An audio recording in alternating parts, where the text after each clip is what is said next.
Прийшли окупанти до нас в Україну, форма новенька, воєнні машини, та трохи поплавився їх інвентар. Байрактар, Байрактар. Російські танкісти сховались з кущі, щоб лаптем посьорбати довбані щі, та трохи у чах перегрівся навар. Байрактар, Байрактар. Приперли зі сходу до нас барани для восстановлення великої страни. Найкращий пастух баранячих отар. Байрактар, Байрактар. Хто воде всяке озброєння різне, потужні ракети, машини залізні, у нас на всі доводи є коментар. Байрактар, Байрактар. Вони захопити хотіли нас зразу, а ми зачаїли на орків образу з російських бандитів, робить примар. Байрактар, Байрактар. Російська поліція справи заводить, там вбивцю рашистів ніяк не знаходить, хто винен, що в нашому полі глухар. Байрактар, Байрактар. Веде пропаганду кремлівський урод, слова пропаганди ковтає народ, тепер нове слово знає цар. Байрактар. Байрактар. Байрактар. Байрактар. Байрактар.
Yes. The Leaf Street Army sends its regards.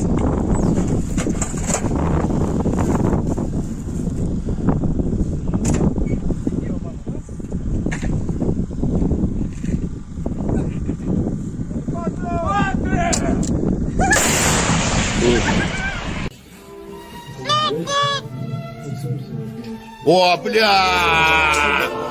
Игорь!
Hello, everyone. I'm the Enforcer, and I'm accompanied by Enforcer Matt.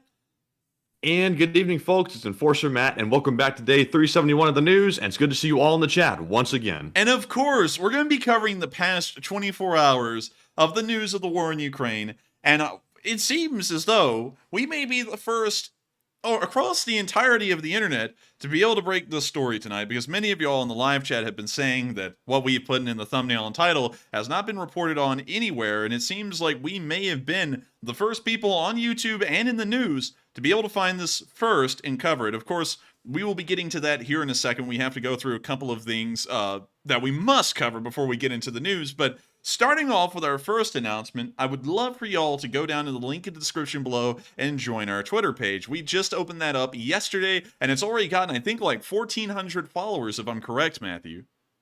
Indeed. So we are well on our way to having a decent amount of followers on Twitter and allowing the Lee Spring Army to grow in a new front and help it to grow elsewhere. So make sure to join the Twitter, the Enforcer Twitter, link in the description below, and you can help the Lee Spring Army to stretch out even further and grow even greater.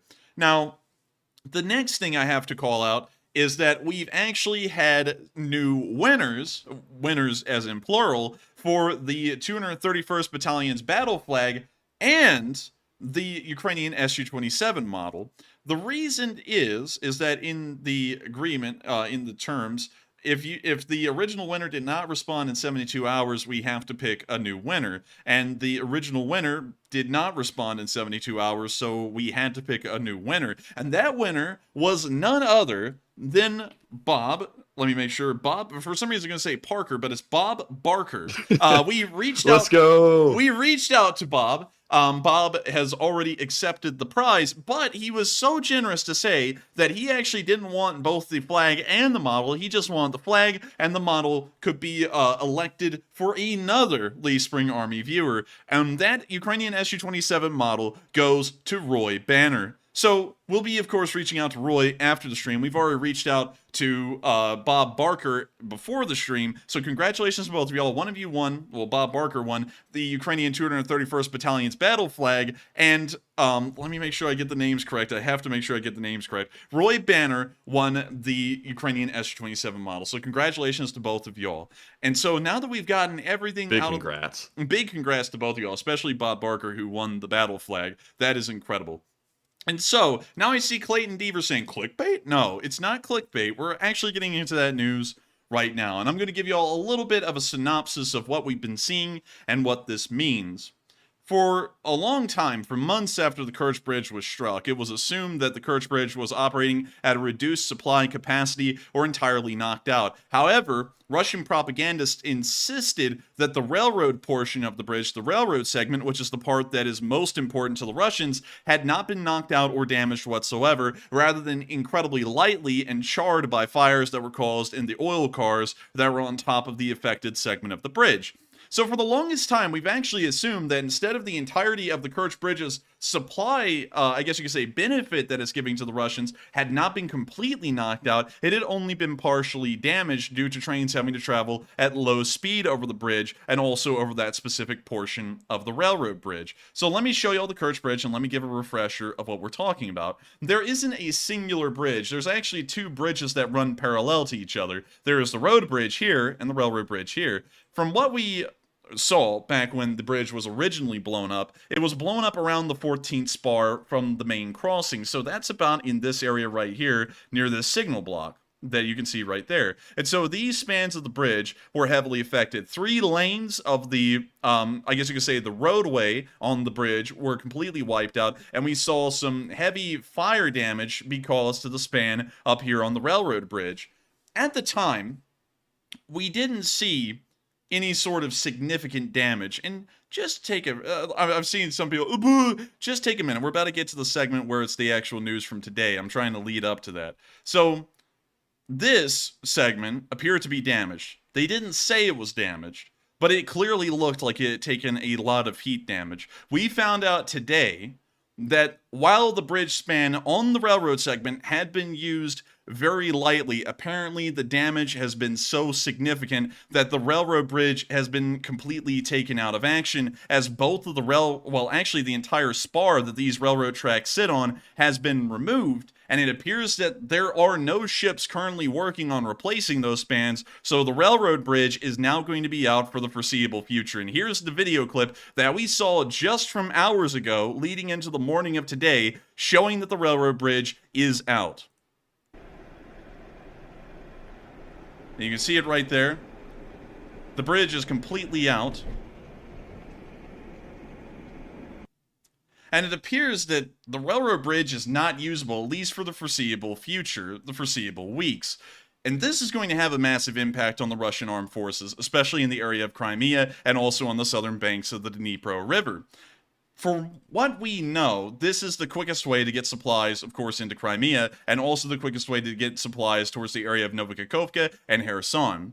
This means that we're not really going to be seeing these forces getting supplied all too well, unless if they use the road bridge, which is going to be wholly inefficient, and there won't be enough trucks from what we know to be able to operate that efficiently. And so, as far as we know, the railroad segment of their logistics in the Crimean area is completely out until the foreseeable future. And so, with that, that is pretty wild to see. I actually see some of y'all actually saying to show the clip again. We'll show it again. And you can see right there, the railroad spans have been removed. I don't know what the string of lights is, but both of them have been removed. And we can see a railroad maintenance vehicle up there, but that's it. So the bridge is out. So with that, we're now going to be moving on from this clip. Pretty impressive to see, and really interesting to know that the damage has been significant for such a while, because from what we were told and what we had assumed, the bridge was operational, at least to a small degree. But now we know that the damage caused months ago has been so severe that the bridge has been taken almost entirely out of action from the Russian military perspective, and the railroad logistics, which Russian forces rely on almost completely, is no longer usable. So with that, we're now going to be moving on into Crimea itself, because while the supply situation is certainly starting to deteriorate, we can also see that in the Yalta and Sevastopol area, more drone attacks have occurred and air bases have been hit, as explosions were reported around the area of Sevastopol and also Yalta. We saw one of those burning fires just in the distance in the area of Yalta. Oh, and it went out. So let me hop over to Twitter real quick.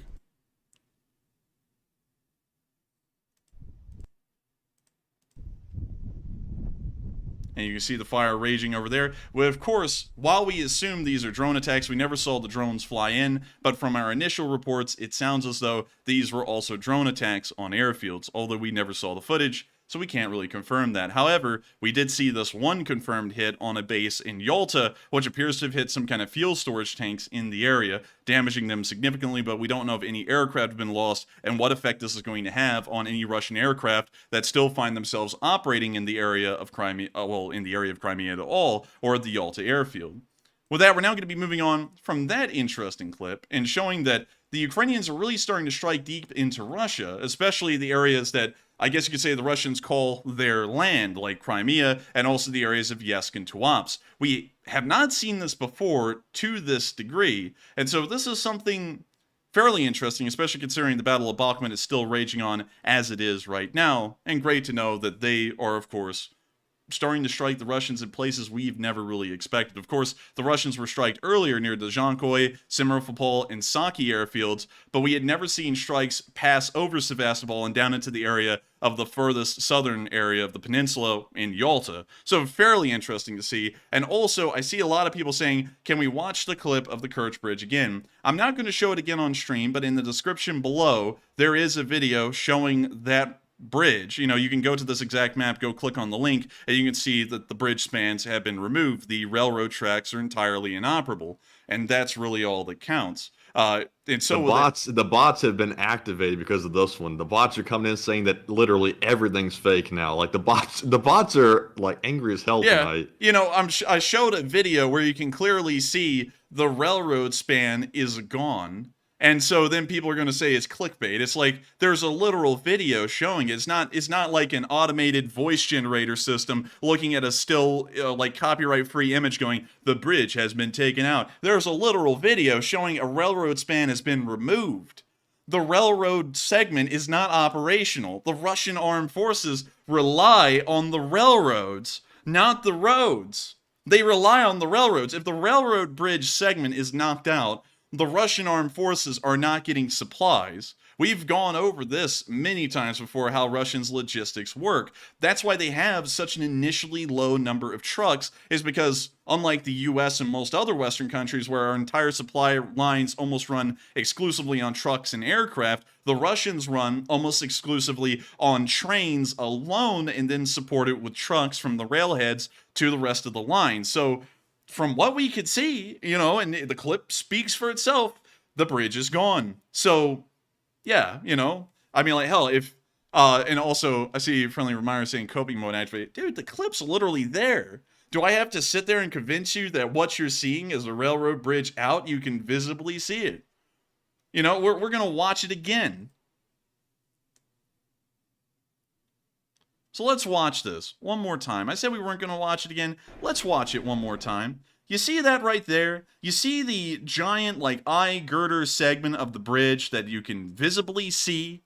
That it shows that the bridge is gone. Look at that. Yeah, that's what I'm seeing, and I'm not blind, so it must be the case. Yeah, I don't know what the hell's up with the lights. It looks like they, like, strung a wire from one span to the other with lights on it. I don't know what that is for, but the bridge is out. I don't know how else to say it. You can clearly see the bridge is gone.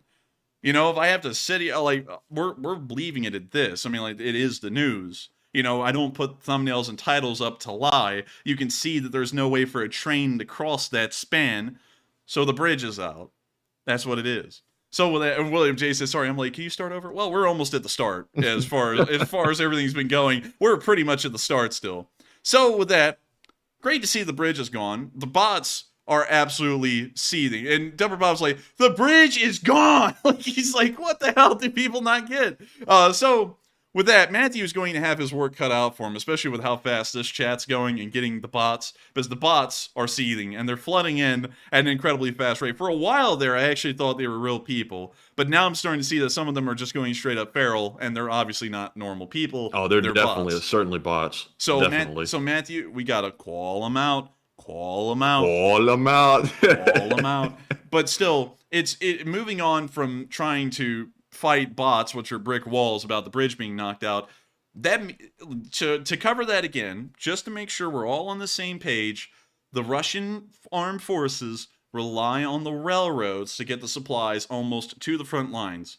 The optimal distance that we know of is about a 70-mile railhead, which means that where these Russian trains, the Russian supply trucks, drop off their cargo is at the farthest 70 miles away from the front lines. From that point, the supply trucks go to the railheads, they pick up the cargo, and then they transport it to the front line. And that's how Russian logistics work. And so you're not going to see the Russians taking Ural 4320s from Krasnodar and driving them all the way to Kherson, because one, they don't have the trucks for that, and two, their doctrine doesn't call for that. It was going to be transported by railroad. And so you can see that now that the Kerch Bridge has been knocked out, oh, well, at least the road segment appears to have at least 2 lanes open, so that part isn't knocked out, but that's the inconsequential part for the large part.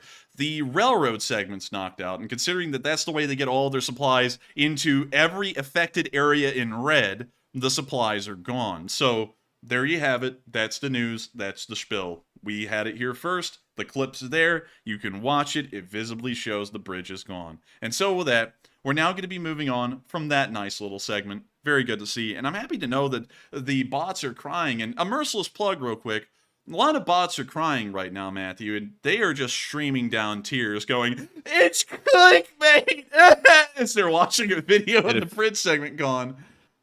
And if you've ever seen a bot cry, go ahead and hit that subscribe button and go to the Twitter and follow that page. And you know something? Russian bot tears have never tasted better than now. And so make sure to drop over to enforcerstore.com oh my and get gosh, the a Tears merciless of plug Russian at this time? Yes, to get the Tears of Russian Bots mug.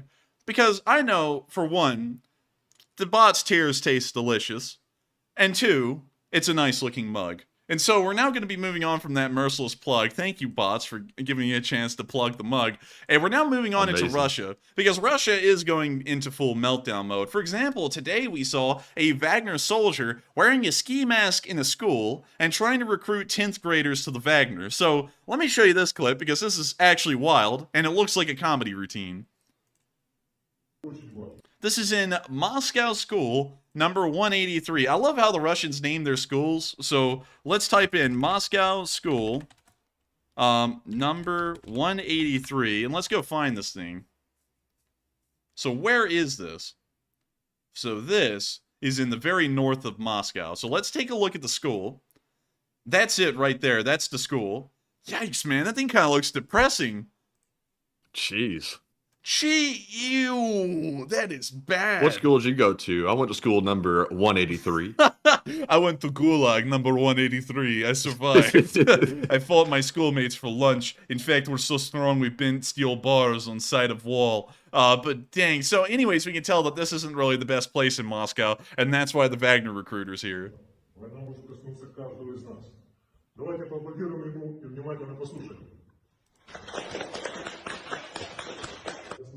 What the hell? Why is he in there wearing a mask? I know, that's what I'm saying, but look at this little hand motion. Like, he's so animated. Watch this. When he starts clapping, he's like, stop, stop. And then at the start, man, you look at this.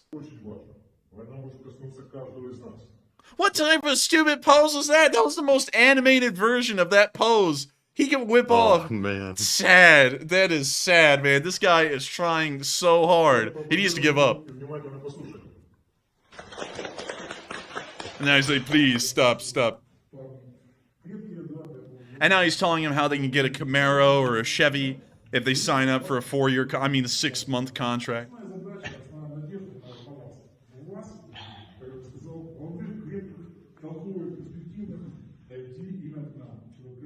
Also, what is up with this class? Why does it look so, like, I don't know how to explain it. Communist? Like, there is nothing on the walls. There's just this chalkboard, and that's it. Somebody said, are you sure that's a school? I mean, I'm pretty sure it's a school. It doesn't seem like it, but, you know, the fact that somebody's showing up in a mask and they're looking up to him like he's a role model, that says a lot about Russia. That says a lot. This is literally Bliat, man, and he's in there recruiting kids to join Wagner. I can't believe it.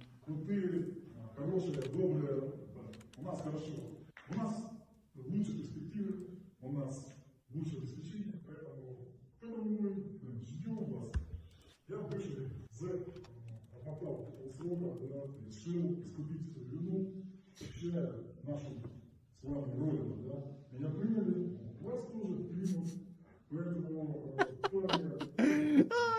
I can't, man, this is just, I don't know why, it almost seems like a Saturday Night Live skit.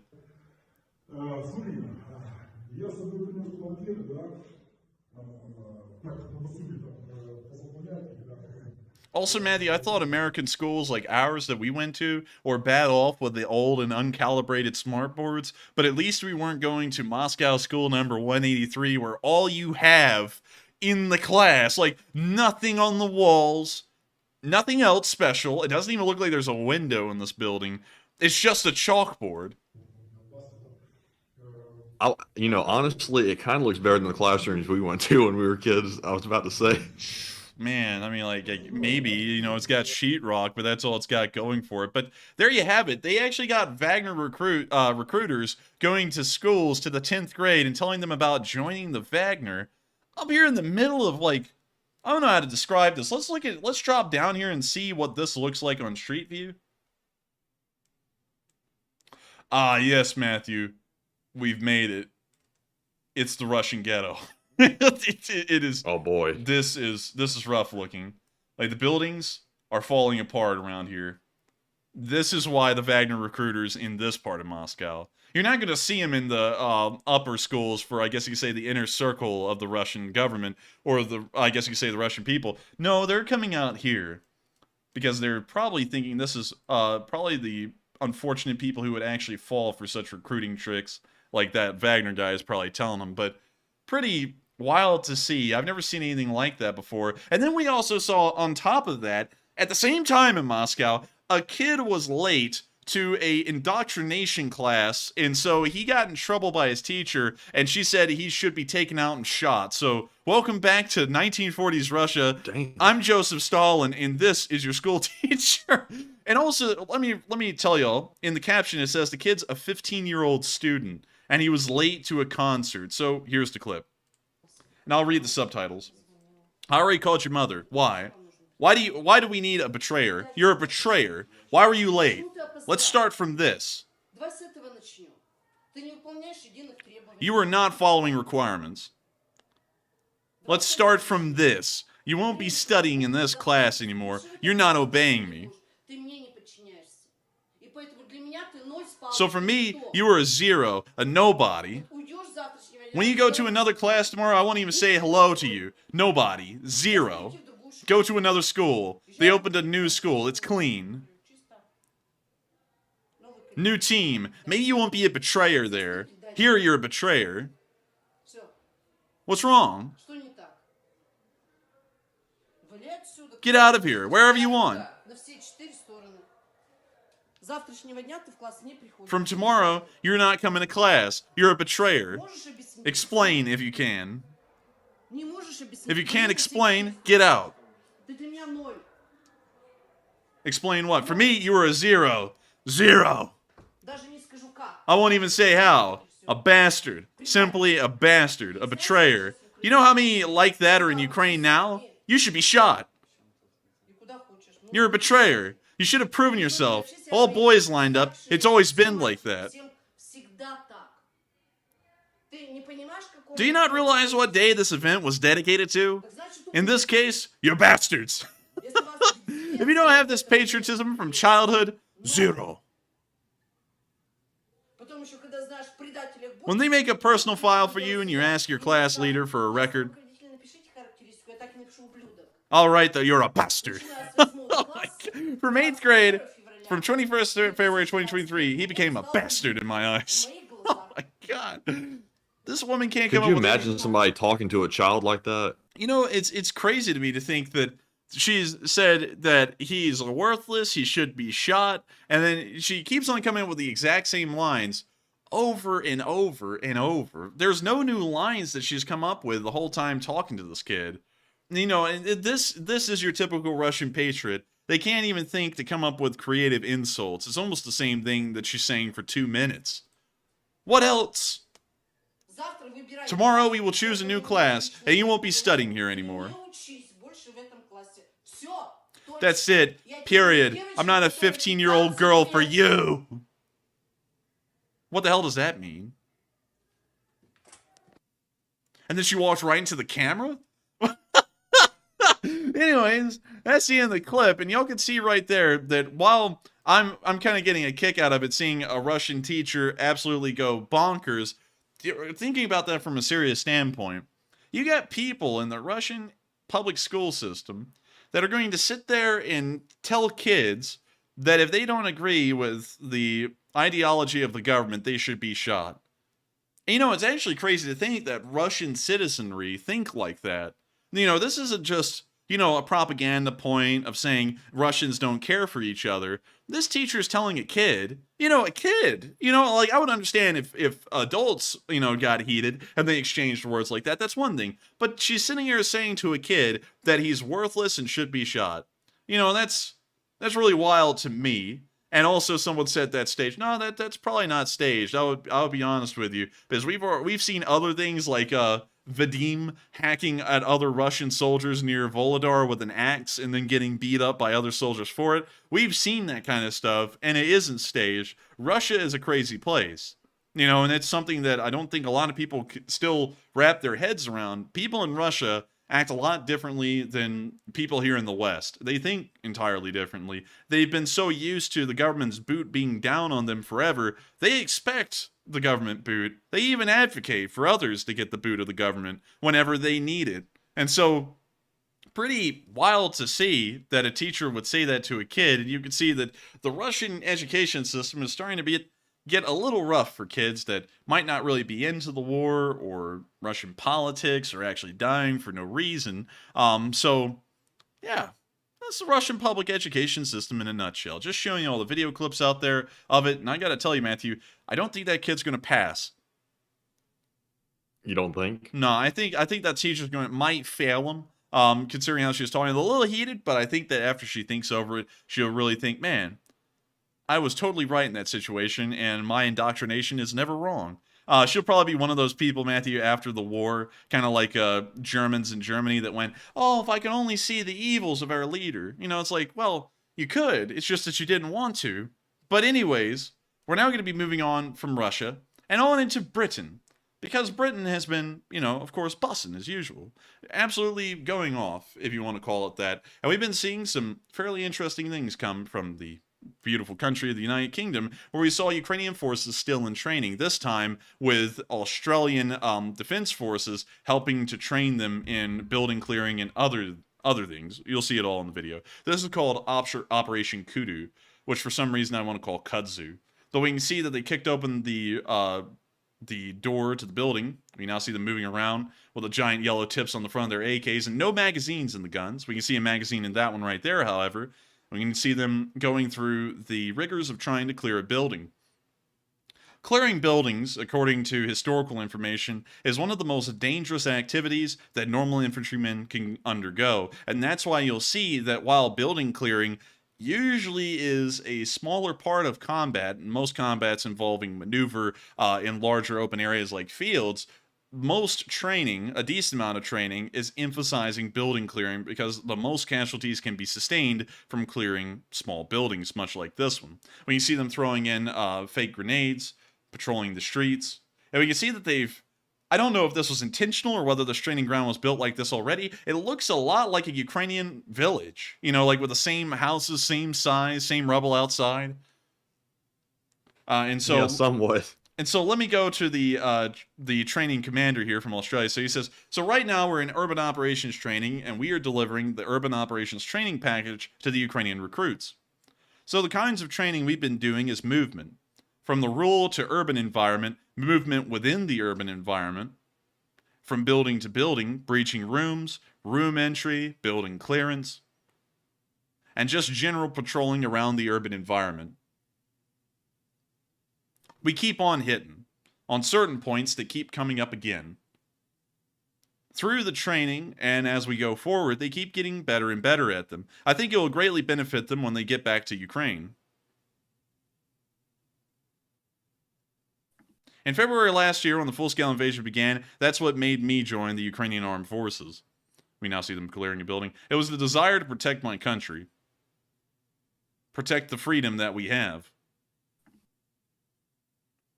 I'm really grateful to be a part of this and be able to help people learn new things that ... may save their lives and help others.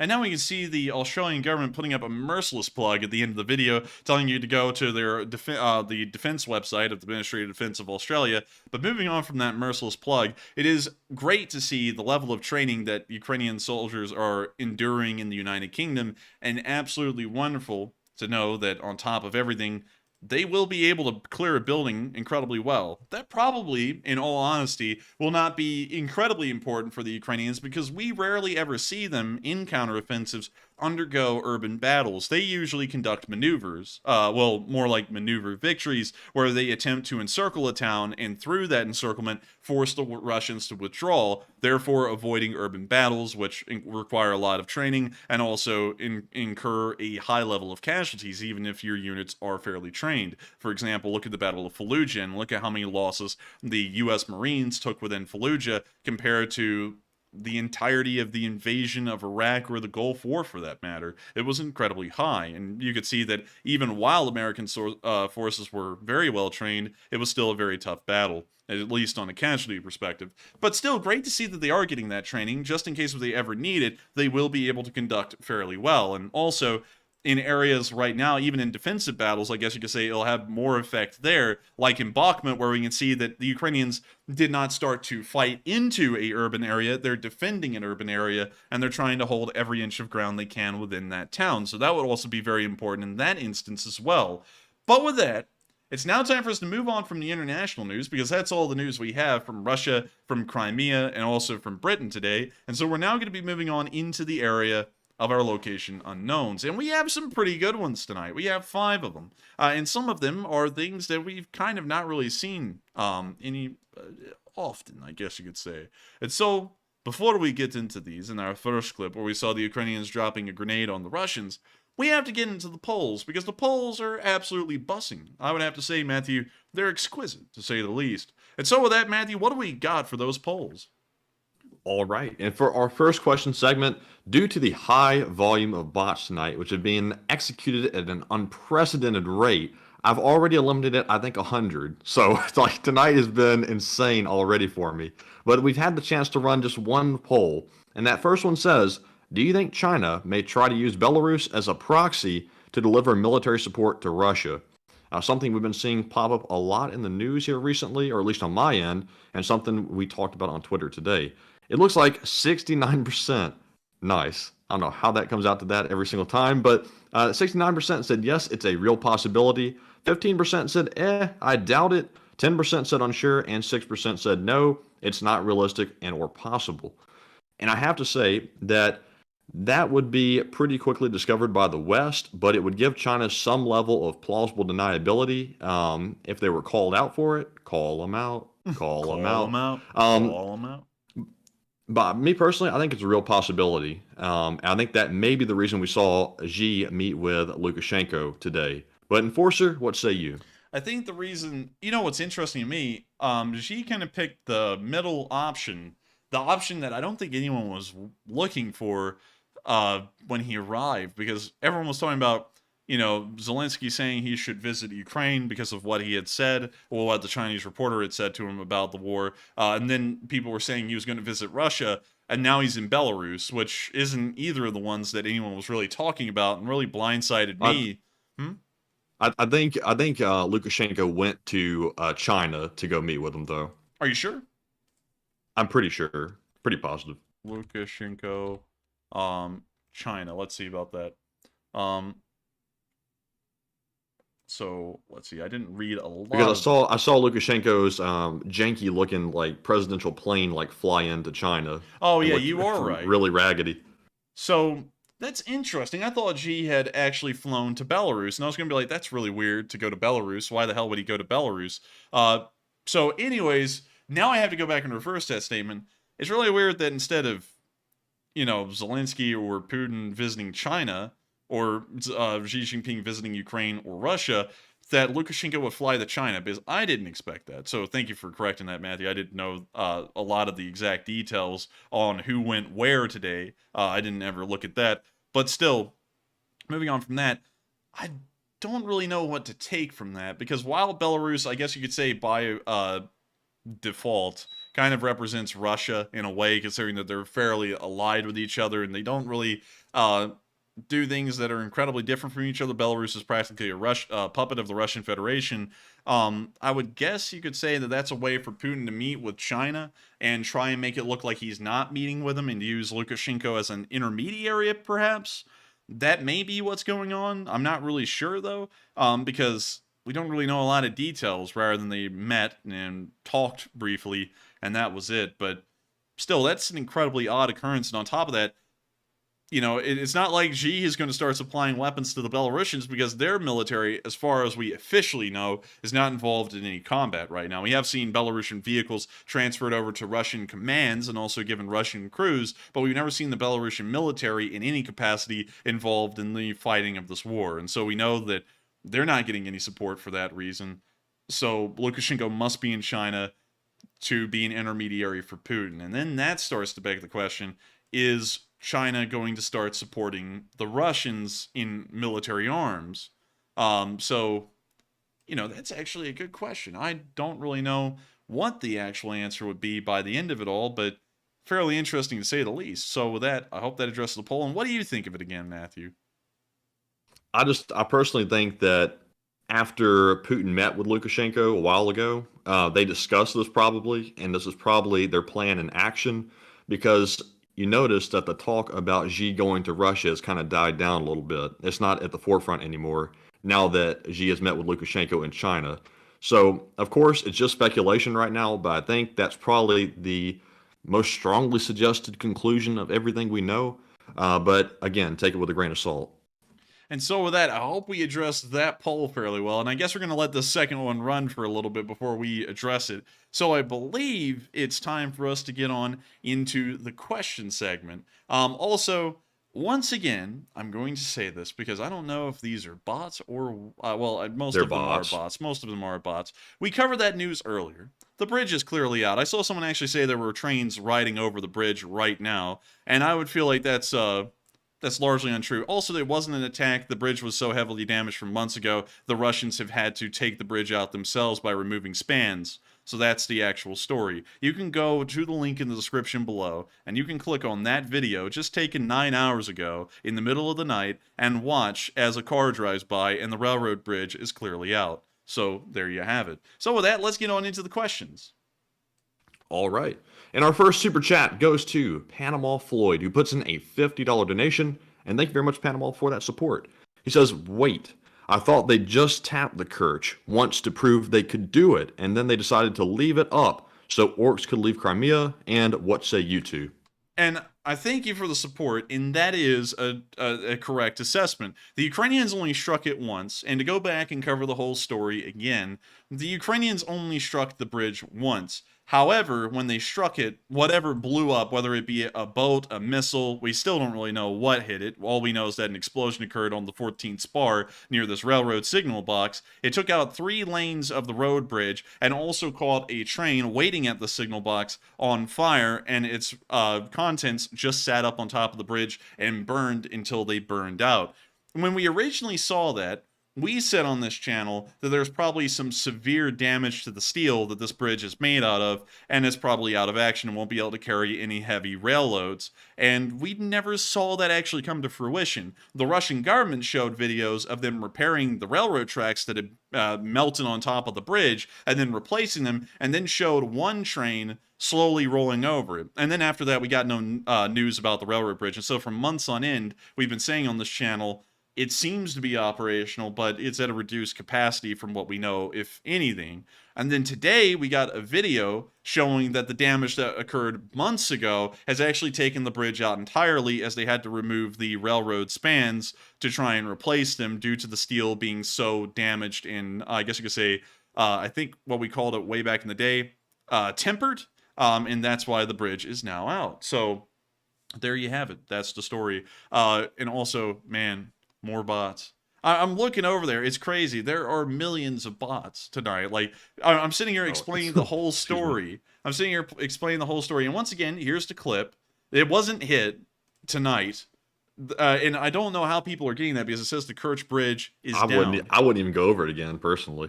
Well, it is a super chat, so I'm making sure to cover it again.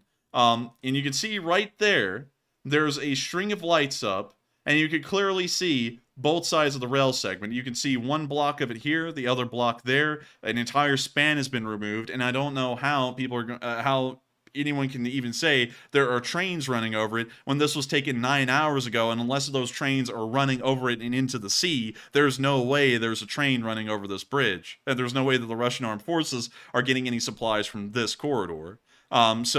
And also, someone said down for repair. This is more than repair. This is an entire replacement of a bridge segment. This could take up to several weeks before we even see another train pass over this bridge. So with that, I thank you for the support. I hope that does address the question fairly well. And with that, we are on to the next one. All right, and before we move on to our next super chat question, let's quickly address the poll that is running. The question is, some claim that if China supplies weapons to Russia, and I meant to say either through proxy or directly to Russia, would some say this would severely harm Ukraine, and what are your thoughts? 48% said yes, it could be devastating. 28% said no, Russia is still incompetent. 13% said unsure, and 12% said probably not. Now, one thing we have to remember is there's no talk currently of China providing any manpower to Russia, so it would just be equipment and weapons if they were to do so. I'm going to say that Russia is still incompetent, and they can get all the weapons they want. They still have really low quality and lowly trained troops, and I don't think having better kit is going to help them that much. It will slightly, but not by a whole lot. But Enforcer, what say you? There's probably not a lot that the Chinese can supply to the Russians in terms of actual military gear, unless if they brought Russian forces to China and trained them there, and we would probably get some pretty good information about that, like satellite footage and such things like that. So let's look at Chinese army military equipment, and let's see a couple of the things that they could possibly supply, and then let's try and take assumptions as to whether that will really help or not. So uniforms, of course, that's just clothing, so that doesn't really account for much. Good lord, they have everything on Wikipedia, man. Like, they got every single combat helmet they've ever used. They've got everything. So let's move on down to the small arms. Of course, pistols are pistols. You don't see pistols getting used much in this war, so those won't really have an impact. These, I don't really know if these would help out much. Of course, the modern Chinese rifles are actually bullpups, like the QBZ-95. So, and also the QBZ-191.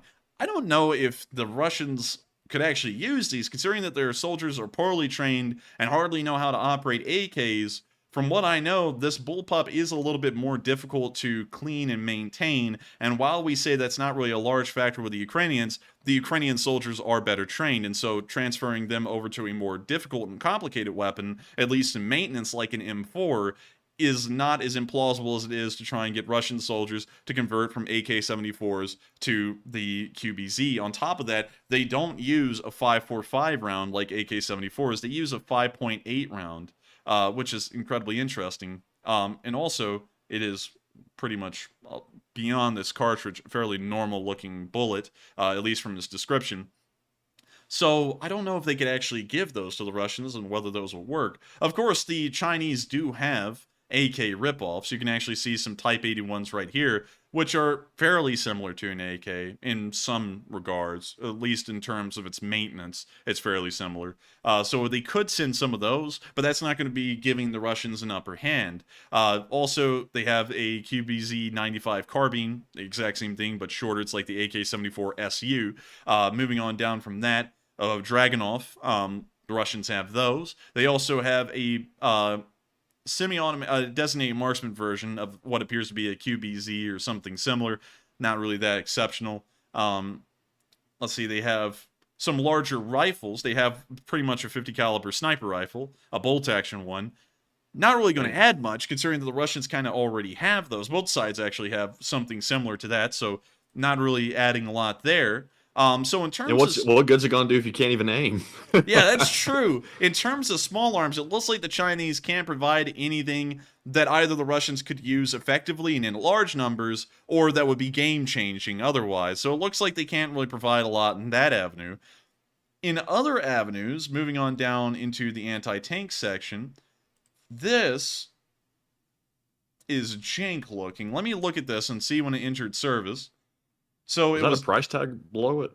No, I think that's describing what it is. I think it's supposed to be like a 120 millimeter anti-tank guided missile launcher or something like that. But this is actually not a missile launcher; it's a rocket launcher. So this is like a recoilless gun, like an SPG-9, but in 120 millimeter. So interesting. That is not going to help them at all. That might as well be an SPG-9. What else do they have? Pretty much ripoffs or copies of Soviet-era equipment from what we can see from the rest of it. So nothing to add there. Anti-tank guided missiles. This one, apparently, according to Wikipedia, is similar to the Javelin. I wouldn't doubt it. It's called the Red Arrow 12. The Chinese come up with the best names, don't they? The best names. Real Red original. Arrow 12. That's... I get if it operates like a Javelin and explodes from the top down, that may have an impact on the war. That may be game-changing for the Russians, but then again, the Ukrainians don't use a lot of their armor, and they also don't use it as suicidally as the Russians do, so it would be fairly hard for this to really turn the war around in that direction. And then we could see this thing, the HJ-73, which is based off of Mayulka, which is a very old ATGM that the Russians used in like the early 70s and the late 60s. So this thing's not going to be doing a lot to change the war from the Russian perspective. We can see some man-pads. Man-pads aren't going to change much. Russians already have a decent amount of those. Grenade launchers, once again, not really game-changing. Not seeing anything game-changing for that matter. We're moving on down into the gun artillery, and this stuff here, we can already see that the Chinese have a fairly small number of SPGs in every category. If you add them all up, it's a fairly large amount, but across categories, it's fairly small per vehicle. These would require a decent amount of training as well. They're not comparable to, say, a Soviet-era vehicle. They are a little different, so Russian forces would have to be trained on these, and that would take time, and that's something we would pick up on, and something we would know about. It wouldn't be a surprise-changing situation, or we just see, boom, a PLZ-05 pops up on the front lines, and is starting to fire at the Ukrainians. We would have a lot of heads-up time, knowing that the Chinese would provide these to the Russians, because we'd see them and the Russian forces in training somewhere on satellite footage, or satellite picture, more like. Moving on from that, we can see a Mista B, which is kind of funny. That's literally just a rip-off Mista B from what it seems. So that's not special. We can also see a D20. That's not special at all. And we can also see D30s as well. So it looks like in terms of artillery, their artillery is about as ancient as as Russian artillery. So nothing to change there. These little things, though, these could help out in a way. They're similar in terms of their maneuverability to a BTR-4, and their firepower is actually greater than a BTR-4. It's comparable to an AIM-X-10. So these things could help out the Russians a little bit, but once again, you have to put Russian training quality into the factor, and then that kind of knocks this thing down a notch. So while it's comparable, at least on the surface level, although this thing looks jank as hell, to an AIM-X-10, it probably wouldn't perform that well due to Russian lack of training. Beyond that, MLRSs look largely the same. What the hell is this? It's literally a Nebelwerfer. Ew. I don't know what that is, but I'll take your word for it. So the Nebelwerfer was a German rocket launching like a little cart thing that they would move around. There's a picture of one right there. And it will fire off 150 millimeter rockets. So very similar to that thing that we just saw, but the World War II version of it. Interesting. That's pretty close. Yeah, kind of close. They have 1,500 of those. They could probably give those to the Russians, but I don't know if the Russians have 107 millimeter rockets. Terms of tanks, once again, it's a training factor, especially in terms of air defenses. That requires a decent amount of training, even if you accelerate the training programs. So we probably won't see them get any of those. And then they have tours. The Russians have tours. They could actually transfer those over to the Russians, but that's not really going to make that much of a difference. It's not going to be giving them any extra abilities that they don't already have. Tanks, once again, require a decent amount of training, or the ones that don't really require training are so old that they're obsolete. So there's really nothing that the Chinese could provide, not going through the entire exhaustive list, that will actually give the Russians an extra edge or put them on par with modern Western equipment, or that won't require a massive deal of training and have a lot of logistical issues. Because once again, this is another big factor. The only way to supply the Russians from China is either by aircraft, and the Chinese are probably not going to want to undergo that expense, so they're going to load everything up on the railroad and transport it all the way from China to Western Russia. And that will take a lot of time, an incredibly long amount of time, just for it to cross Russia. It'll probably take about 3 to 4 days before a train actually makes it to the West, and then it has to unload the equipment. That's about another day, and then it has to be transported by another train into the front lines of Ukraine and then unloaded on truck, or unloaded to a training field, and then that takes even more time. So we probably won't see that. So with that, I hope that does answer the question fairly well, and I thank you so much once again for the support and helping this channel to keep on running. And so with that, we are on to the last question of the segment, and then we're going to be moving on into the rest of the news. All right, and the last one of this segment goes to Chuck, who puts in a $25 donation, and he says Yevgeny Prigozhin, Putin's chief, he says Putin's chef actually, reformed ? Criminal leader of the Wagner group.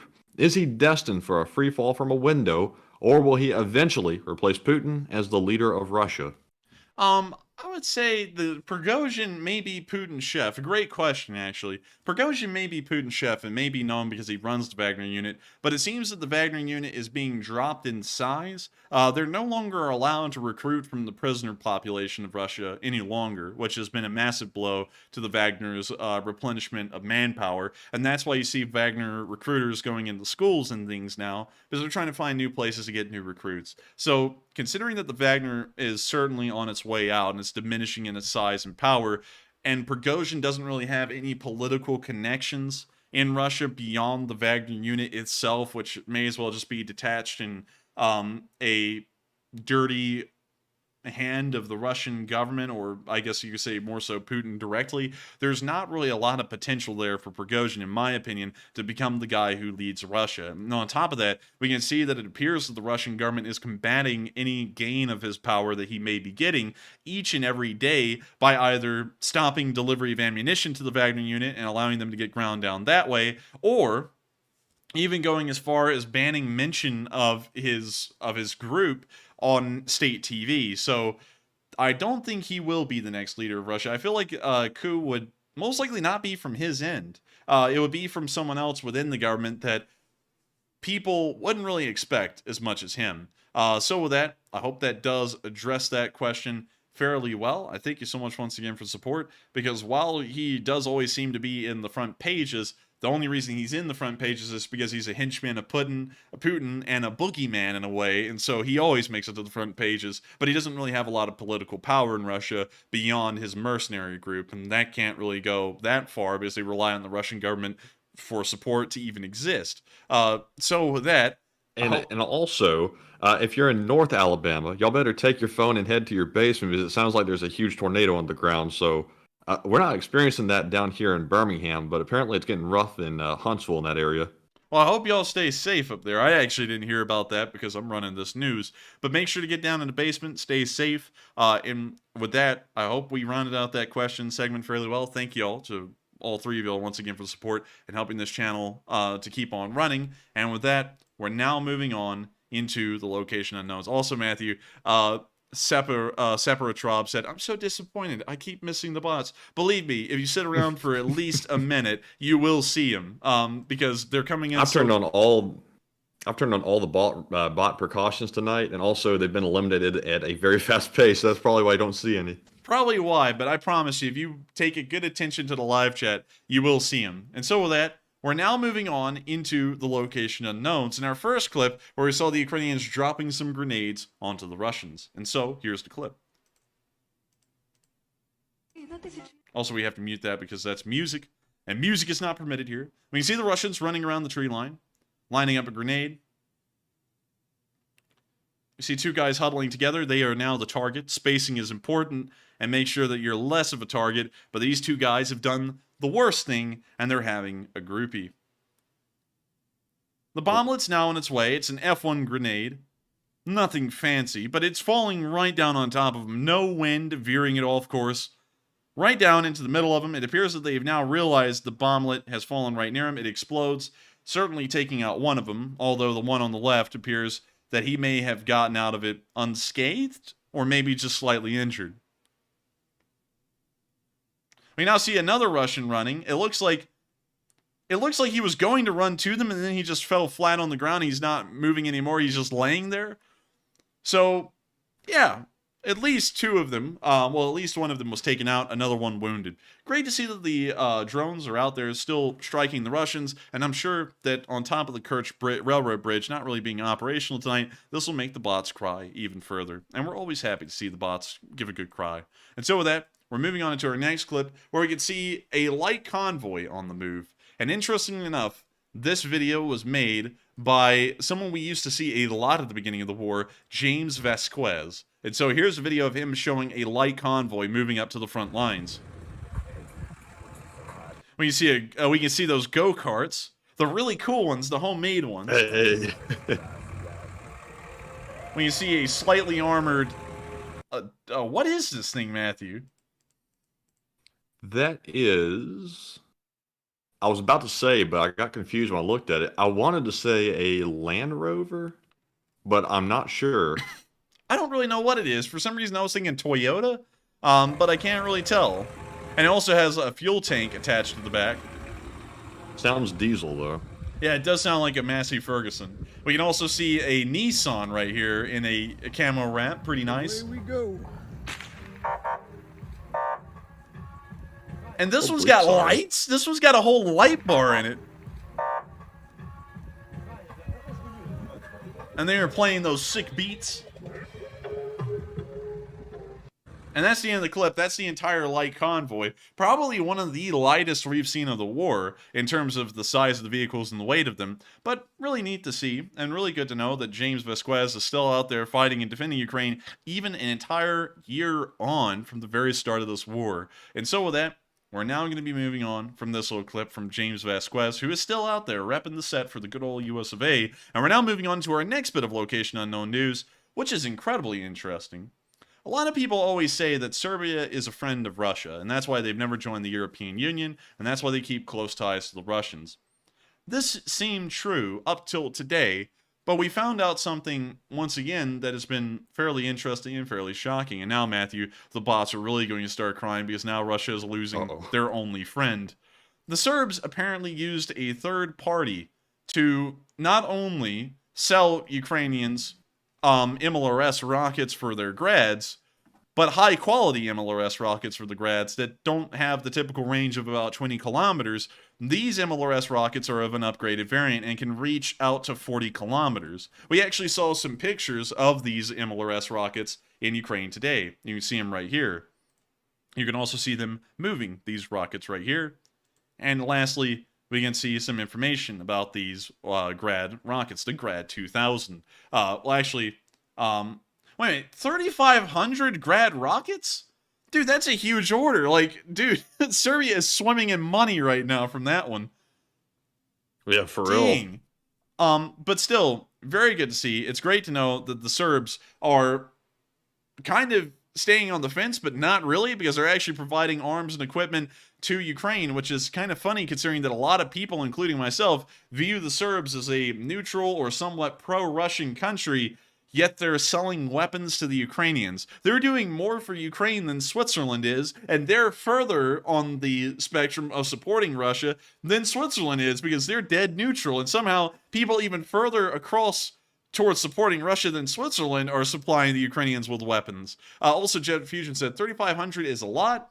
It's not a lot in the big picture, but in terms of the sheer number of them, especially coming from Serbia, which was a country that no one expected to be supplying the Ukrainians with arms ever, that is incredibly shocking to hear of such an order of that size to be delivered to Ukraine. And so, good job to Serbia.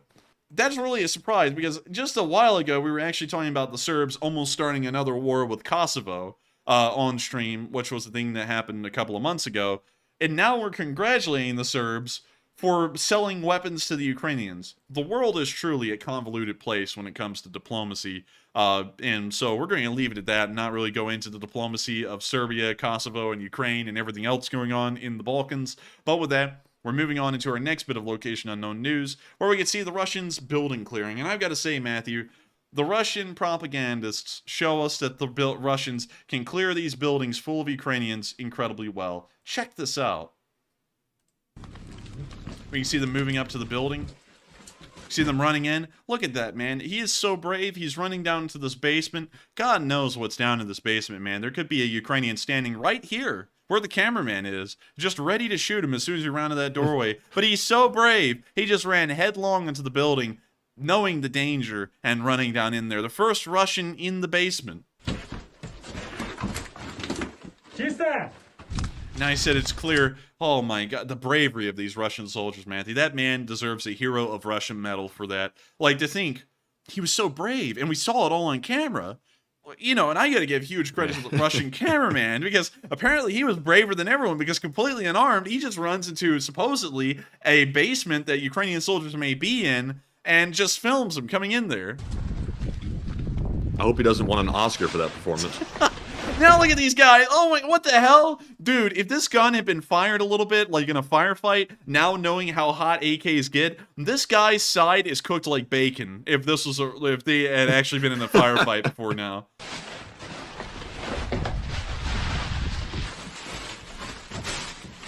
Like, they clear buildings like this. Like, they go through the whole thing of having a shield and a guy behind him with a gun. This is just stupid. They don't do this in real life. They do the complete opposite. They're idiots in real life.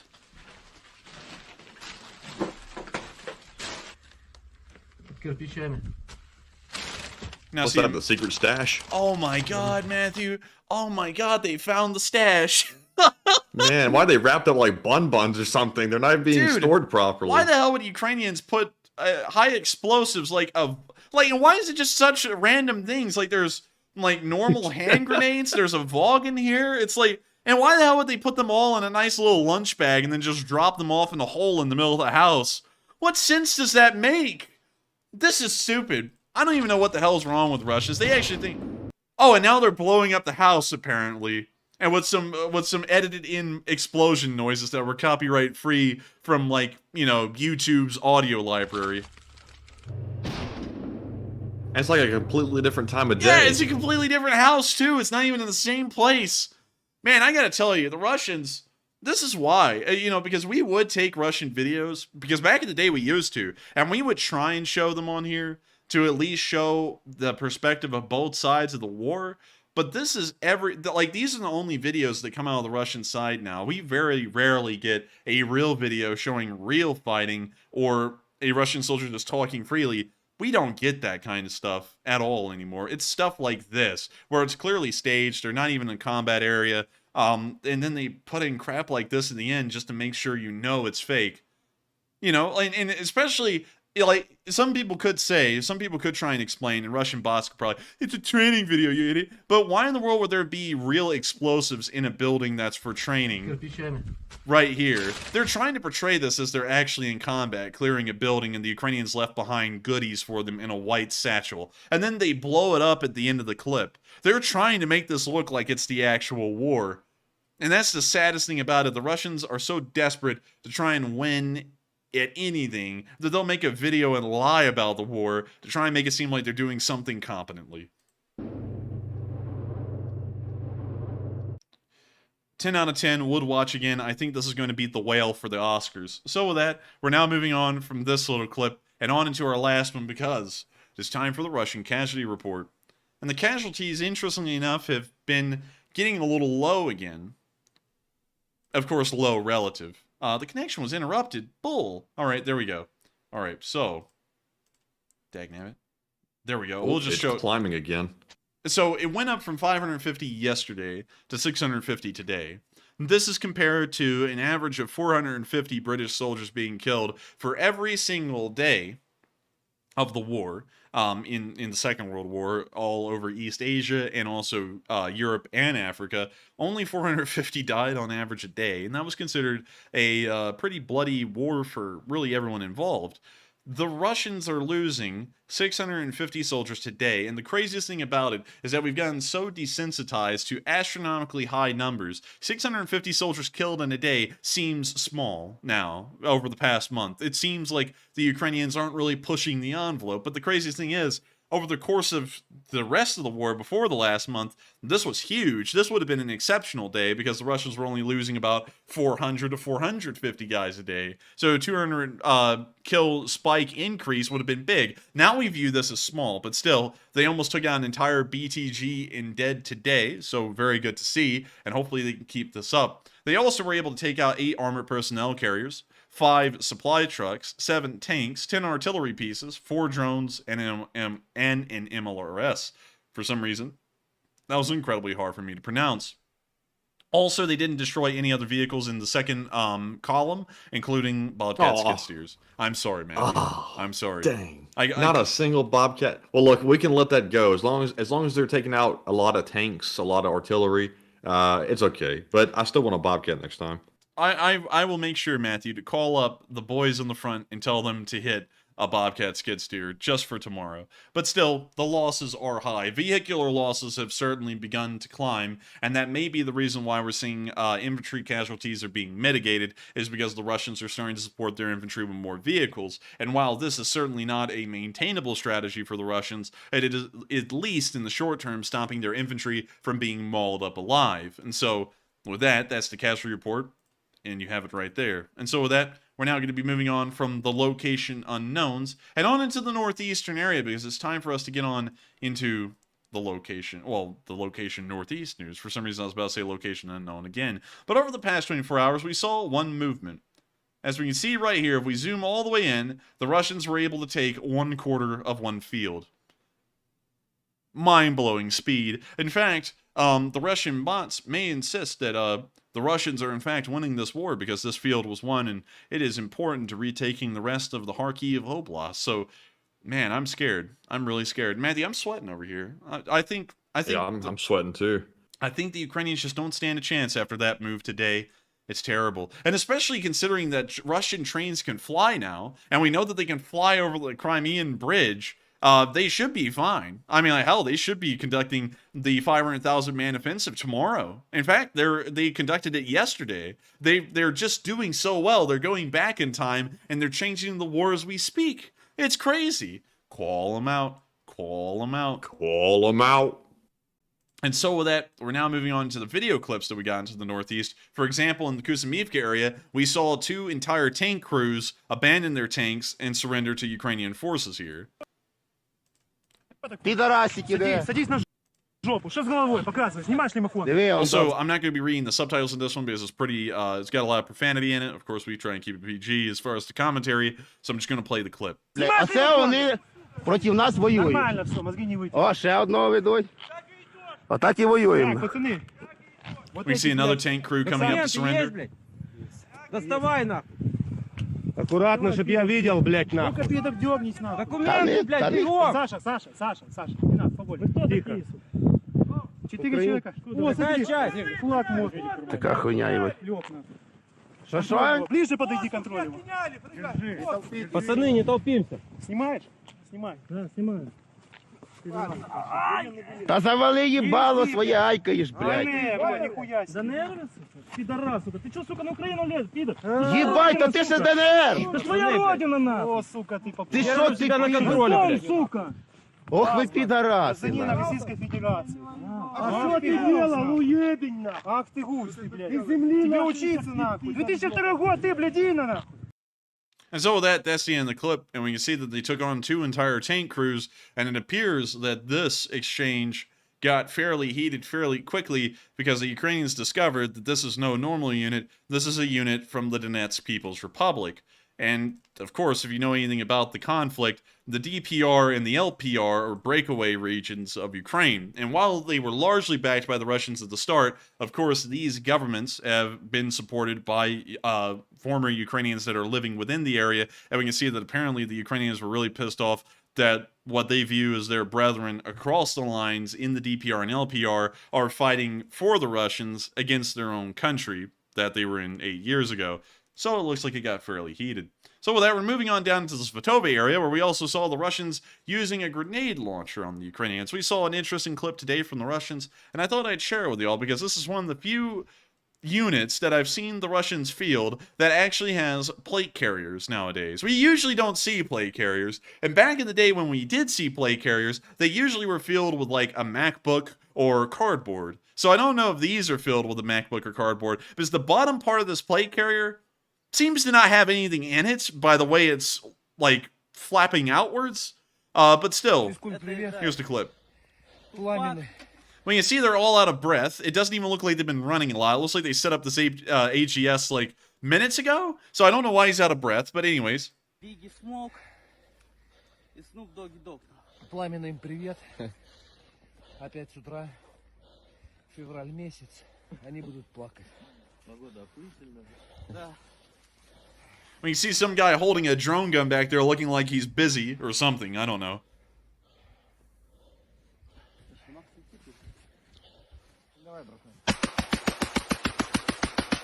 And now we are speed running the barrel burnout challenge. The guy's just going to fire this thing until the barrel turns red hot, apparently. No bursts or anything. Not even trying to see, like, you know, with a drone or an artillery spotter, whether these Vogs are landing on their target. Just fire them all and just move on.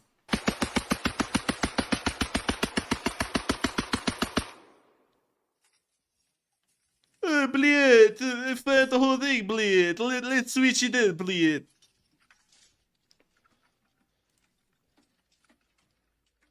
What's that guy doing in the background? I don't know. I really have no idea. I keep on watching him back there, and I'm like, what the hell is he doing?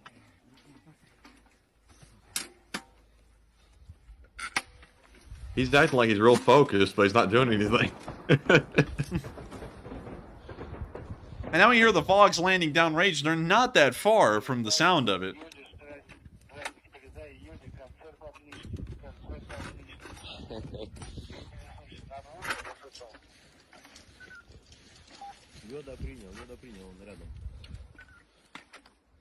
Oh, it's a drone gun.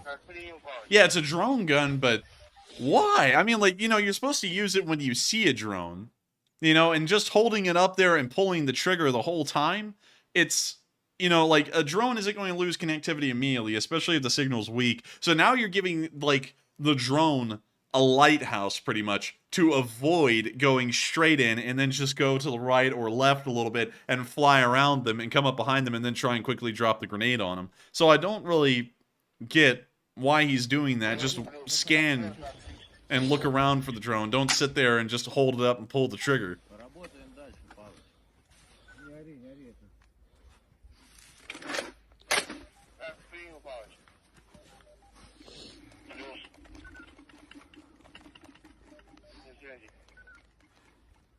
We now see him elevating the AGS again.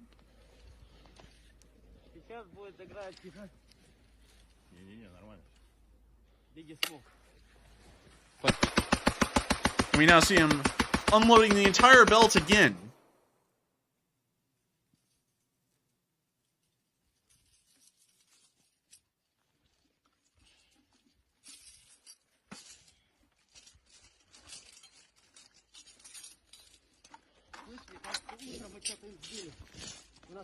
It's a very calm situation for a battlefield. Yeah, you know, and they're just taking their time. We don't hear a firefight in the distance or any artillery. Everything's just dead quiet. They're just sitting out here. Oh. That's probably their buddies next door. They're probably shelling their own guys. So now we can see him firing the third drum of Vog rounds. Making sure to speed run the quartermaster having a stroke because of how much Vogs have been fired in one spot.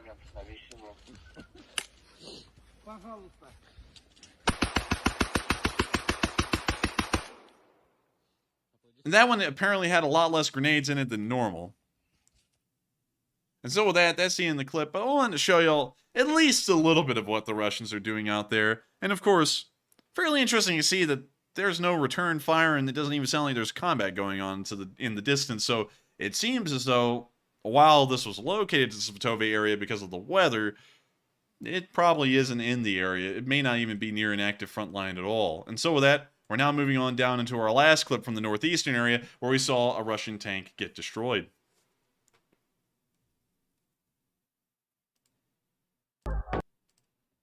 And so here's the clip. We now see the RPG shell dropped on top of the tank, exploding.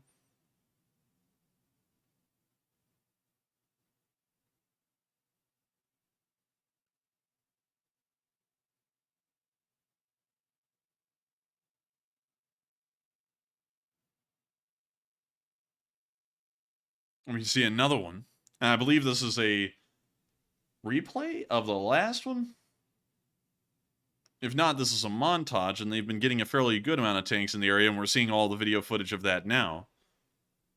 And I believe they are different, because it looks like they're on different roads when they're getting hit. Yeah, they are different tanks. We can see another one being hit here, going into a nice roaring fire.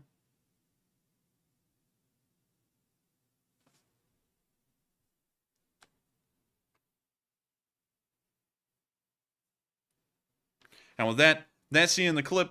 But of course, great to know that the Ukrainians are out there taking care of tanks one at a time with their couple of $1,000 drones, taking out millions of dollars of tanks at a time.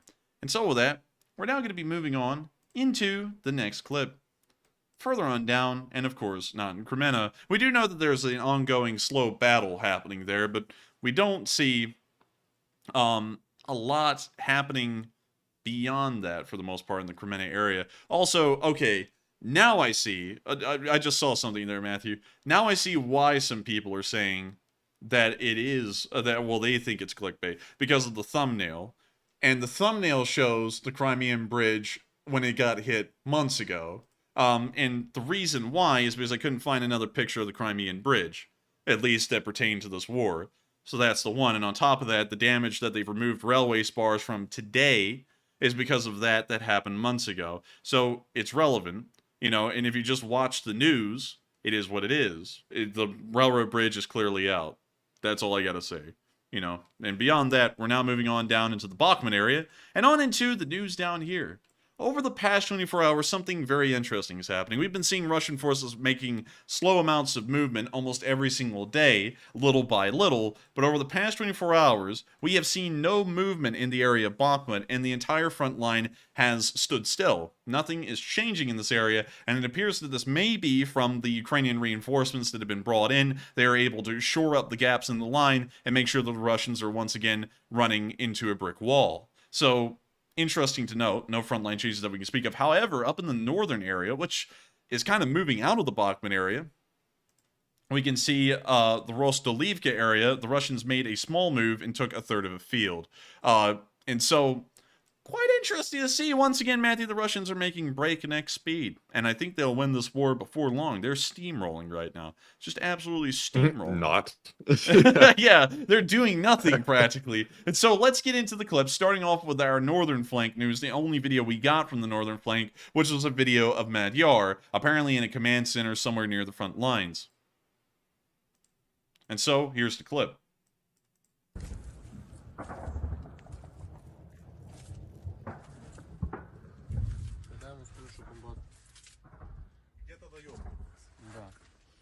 Здорово, хлопці. Вітанечко. Як справи? По-різному. Все добре. Болото трохи? Є таке. We can see them in the control room.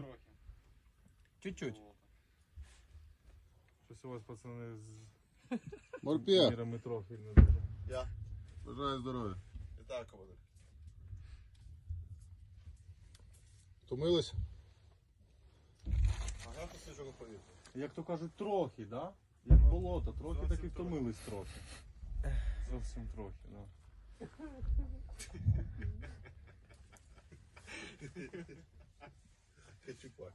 Бажаю здоров'я. Все, що слід знати на сьогоднішній день, станом на 1 березня поточного року, те, що Бахмут стоїть. Ціна втримання фортеці Бахмут надвелика.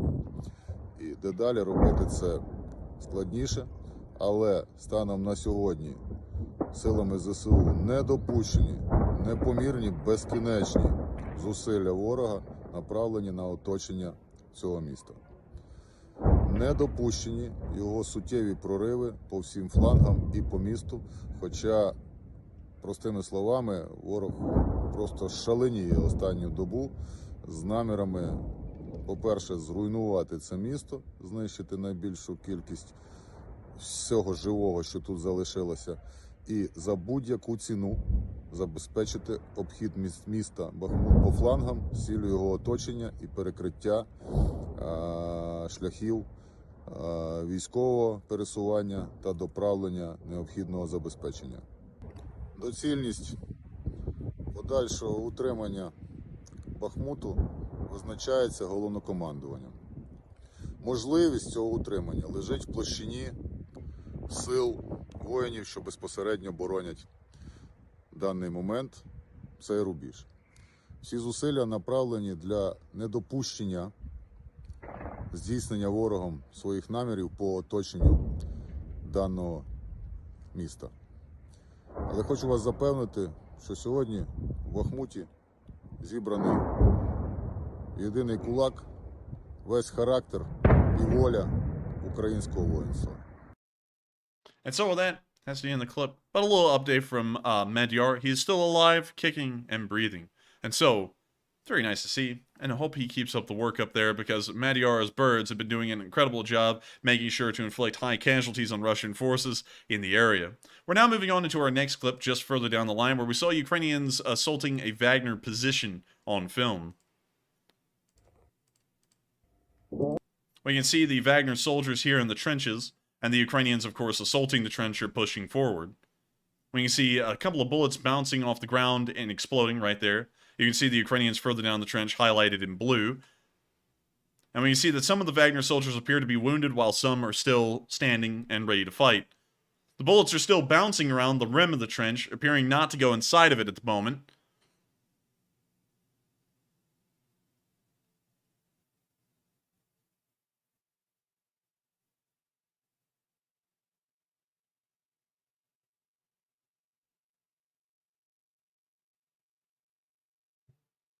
We see the Russians still hanging out.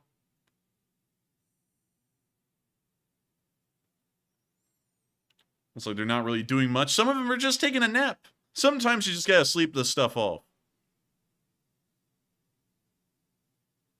I see a round still kicking up around the Wagner unit. The Wagner unit appears to be overwhelmed and suppressed as well by the gunfire, and we now see grenades exploding around them as one Wagner soldier trips over another. A grenade actually explodes right there in the middle of their dugout, and it looks like it took out most of them. But we can't really tell for certain right now. It looks like this guy may still be in the action. We saw another grenade explode right on the rim of the trench. We're not sure if the shrapnel was able to travel down and get him. And it looks like the guy who jumped over his friend who's sleeping, he's still moving enough. We now see more explosions of grenades around. And this is typical of trench warfare. Back in the First World War, it was incredibly common for the Soldaten, which are the stormtroopers of the Imperial German Army, to run into a trench with nothing more than a pistol and a satchel of grenades slung around their neck and just fling them through the trenches wherever they went and then use the pistol to clear the rest of it out. It was a fairly effective way to clear trenches, and we can see that 100 years later, those strategies are still being implemented with the use of a large amount of grenades. When you see this Wagner soldier desperately trying to hold back the Ukrainian push, and I don't know if he realizes that there is a Ukrainian soldier just yards away from him to his right. We see that Ukrainian soldier posting up and getting ready to take a shot if the chance reveals itself.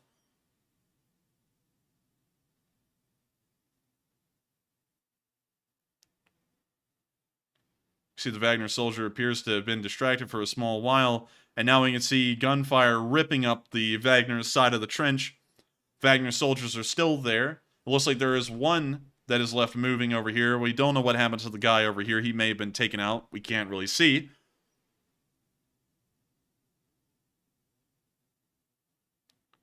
We now see another Wagner soldier crawling out of a dugout, it seems. So there are two Wagner soldiers, but they're now on the furthest end of the trench, leading into their dugouts.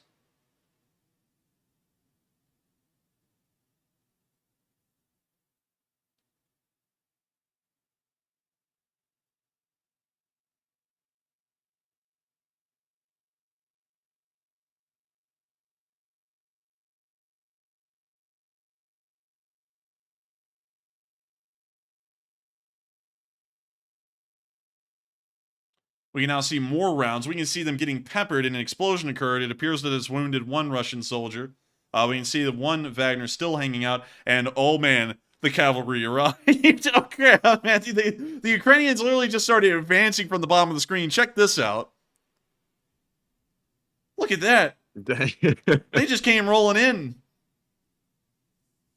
Uh-oh, unfortunately, one of them got shot and wounded, but he appears to be all right. He's now crawling off the field. Well, all right as in he's not dead. He's now crawled off the field and withdrawn, while the other two press the attack on the Wagner trench. He might have gotten hit in the plate carrier, maybe. Yeah, he might have been hit in the plate carrier, maybe got some broken ribs or something, and he was able to get himself off the field. We can see the other two Ukrainians continuing to push the assault. It appears that the third guy actually left his AK behind, which is now being used. We can see Ukrainians spraying into the trench. We can see that Wagner soldier now trying to aim over the top. And the firefight is intense. Close, just a matter of yards. This is ballsy from the Ukrainians. Like, they're just, like, basically out in the open. Yeah, it is. And so out of this entire exchange, we've seen two Wagner soldiers get wounded. And we've seen one Wagner soldier killed, one wounded, and we saw one Ukrainian soldier get wounded and crawl off the field. So we didn't get to see the end of this video. This is all we got to see. But still, absolutely impressive to see the Ukrainians conducting an assault like this. Usually, an attacker wants to have a 3-to-1 advantage over their opponent. That is the usual, I guess you could say, equation used when conducting an offensive on anything. And we can see that the Ukrainians largely possessed this advantage here. They had something like, from what we could tell, 6 guys going up against 3, really more of a 2-to-1 ratio. But still, they were able to push this offensive fairly well. They only took 1 wounded soldier, and he was able to drag himself off the field and most likely get medical aid a little bit further back, so good to see that he was able to get out, but an impressive firefight nonetheless. But this pales in comparison to the Rambo y'all are about to see here on the Western Ridge.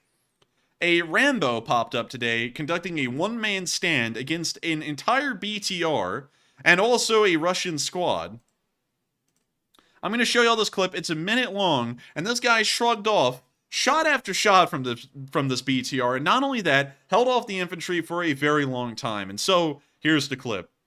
When you see the BTR firing at his trench, we can see a Russian soldier sitting on top of the BTR and firing at him as well. And here is our little hero right here. That is a Ukrainian soldier. It appears that he's the only one in this trench. Either the rest of his unit has been separated from him, or the unit has been lost, and he's still up on the Western Ridge line, and he is not going out without a fight. As far as we know, he did survive. We didn't see him get taken out in the clip, at least from what I can remember watching it. But anyways, we're going to let it play. When you see this guy firing over the trench with his AK, and when you see a BTR round flew directly to his right and exploded behind him, and what does this guy do, Matthew? Does he give up? Does he lay down on the ground, suppressed? Nah, he shrugs it off. Oh, a little bit of wind. Pow. He fires again. Man, moves to another side of the Chad. trench.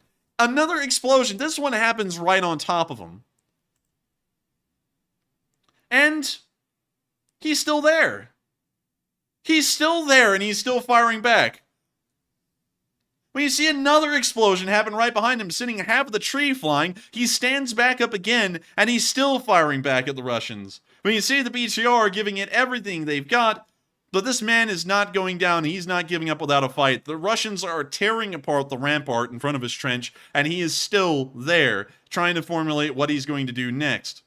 He now pulls something down as bullets continue to bounce off the rampart right in front of him. We can see the BTR explode another round right off the berm of the trench. And that's the end of the clip. But what one hell of a guy right here. He just had 3 explosions happen right behind his head, and he never even paused. He just kept going. Now, if anyone could be described as having balls of steel, it's 1, the Rambo we saw with the golden AK, and 2, the Rambo we just saw here, who literally has RPGs and BTR rounds exploding and flying over his head, and he's still returning fire and still trying to give it to him. And so, impressive to see, and great to know that the Ukrainian army is full of such exemplary fighters that would defend their positions such like this. When the going gets tough, the Ukrainian soldiers just get tougher. And so, with that, we're now going to be moving on from this little clip and on into our next one from Yehidne, where we saw the battlefield conditions, at least in some parts of Bakhmut. We're not really sure if this was from today, considering the weather in most clips is not like this, but considering that the video clip came out today, we're showing it in today's news. We can see the freezing cold that a lot of Ukrainian soldiers are having to deal with. And of course, we don't know if this is happening today. We know that the thaw is occurring, so I don't know if heavy snowfall occurs like this much often anymore. This may be from earlier in January. But they are cold, but they're still holding the positions and still making sure to keep the Russians back, regardless whether this was taken today or a month ago. Now moving on down to the very southern area of Bakhmut, we also saw the Atom Group in action, which is just a Chechen volunteer group, kind of similar to the Mansur battalion. So here's the clip. You see them moving in their truck. We now hear the music coming in, so that means we have to mute it. We now see them running to their next position in sped up time. We now see them in the building. Now see them firing an RPG. Now see them firing an AK, I think. Now looking at a drone. Now firing an AK once more. Firing off the side of their truck as they drive by. Literally a drive-by shooting. We now see them firing out of a building. We now see them firing a PKP out of a building as well. Now hanging out around the fire. Let's gather around the campfire and sing our campfire song. But you know, when you see them back in the building, hanging out, we now see them letting their drone take flight. We now see one guy doing a silly thing with his hand in the back of a truck. Silly little fellow. Silly little guy. Now see, this guy has an AK. I thought that was an M4 for a second, but no, it's an AK. Sadness. We now see them firing an infantry mortar. We now see them firing their AK down the stairwell. We now see them trying to fight a fire. Now see them firing through the stairwell and then moving on into the next one. Firing into the next apartment block over. Oh, with quite a spray, as a matter of fact. Getting back into a truck. Going on another quick drive. High-fiving each other, and the video ends with a little high five.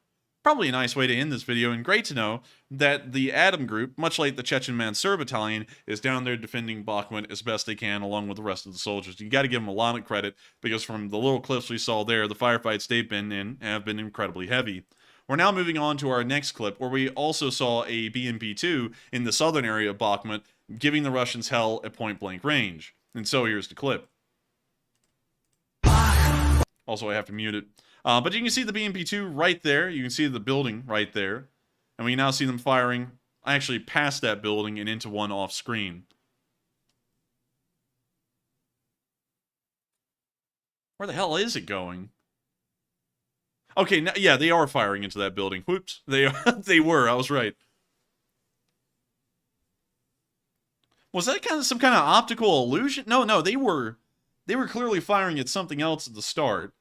Because I was like, I know I didn't see this wrong when I watched this earlier. They did fire into that building, and then they did a little bit later on in the clip.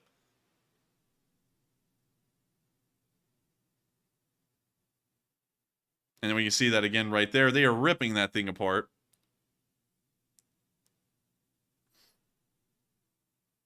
And so, that's the end of the clip. But once again, pretty nice to see that the Ukrainians are giving the Russians hell at point-blank range. There's really nothing the Russians can do about it because they lack a large amount of drones with drone bomblets, and they also lack precise artillery or anti-tank weapons. So with that, we're now going to be moving on from this little bit of news and on out of the Bakhmut area and into the southern flank, starting off with some photos of the Sheikh Mansur Battalion, which we were just talking about a second ago. We can see a couple of the guys right here. It looks like they're operating a radio.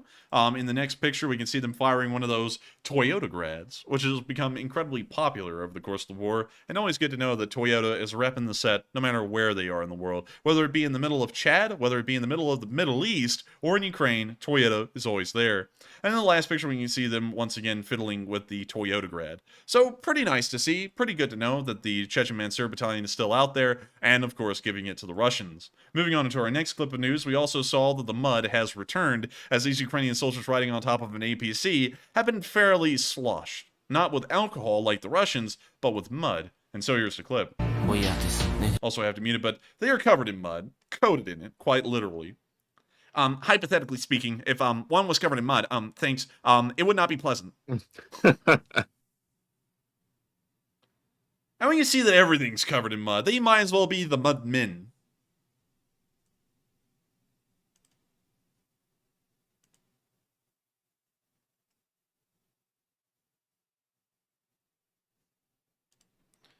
And you see this guy, he's not having a bad time with it. He's keeping his spirits up, although I know that that's got to be really uncomfortable. And so with that, that's the end of the clip. But hey, someone actually said an interesting idea. Someone just said, JSM said, free camo. Hey, it is. It kind of is, actually, considering that everything's covered in mud now. I guess they are now camouflaged incredibly well for their environment. And Leonardo Willie said, that's some mud, wow. And I remember last time I talked about the Rasputitsa was in the fall of last year, and I remember I said it so much that people got tired of hearing Rasputitsa, and also the chicken tender, which was a defensive position in Bakhmut all the way back then. So I won't bring up the Rasputitsa again, but the muddy season has arrived. So with that, we're now moving on into our last clip from the southern front, in the area of Chasiv Yar, where we saw that a Ukrainian soldier took a grenade to the chest and lived. Probably the luckiest guy on earth. He needs to retire immediately. So here's the clip. We can see him holding the VOG, as you can see right there. And And we hear the battle still going on around him. Хуйня ще прилітає, блядь. The Ukrainian soldier takes the camera, and he shows where the VOG went. Right into his plate carrier. Пацана, ебать. Он в натуре, на самом деле, внутри киборг, блядь. Мы тут же роботы, блядь. Just like that. And it did not explode. If that VOG had exploded on that guy, even with a plate carrier there, it would have killed him. But this guy was so lucky that a full VOG grenade from an AGS was able to hit him, and it didn't explode. It was a dud. На наркоте, блядь. Вот такие, блядь, пацаны. А, блядь, лицо видно, сука, ну ладно.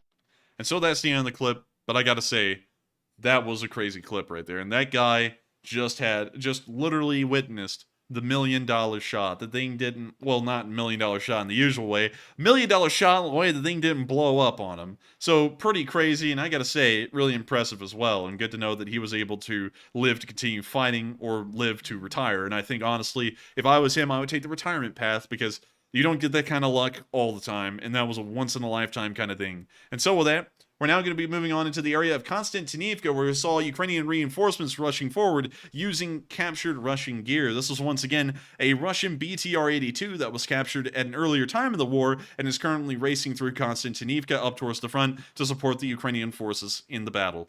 Really cool to see. I think, honestly, the BTR-82 is a pretty neat-looking variant of the BTR-APC with a little turret on top of it. And also, these things do pack a little bit of a punch. So good to know that they're sending one up there. And as far as APCs go, it's better than nothing. We're now going to be moving on from that little bit of news in Konstantinivka and on down into Donetsk. Of course, no frontline changes happened today of note, but we did see in Avdiivka a drone operator adjusting fire onto the Russians in the distance. Все четенько. We can see him here working his drone.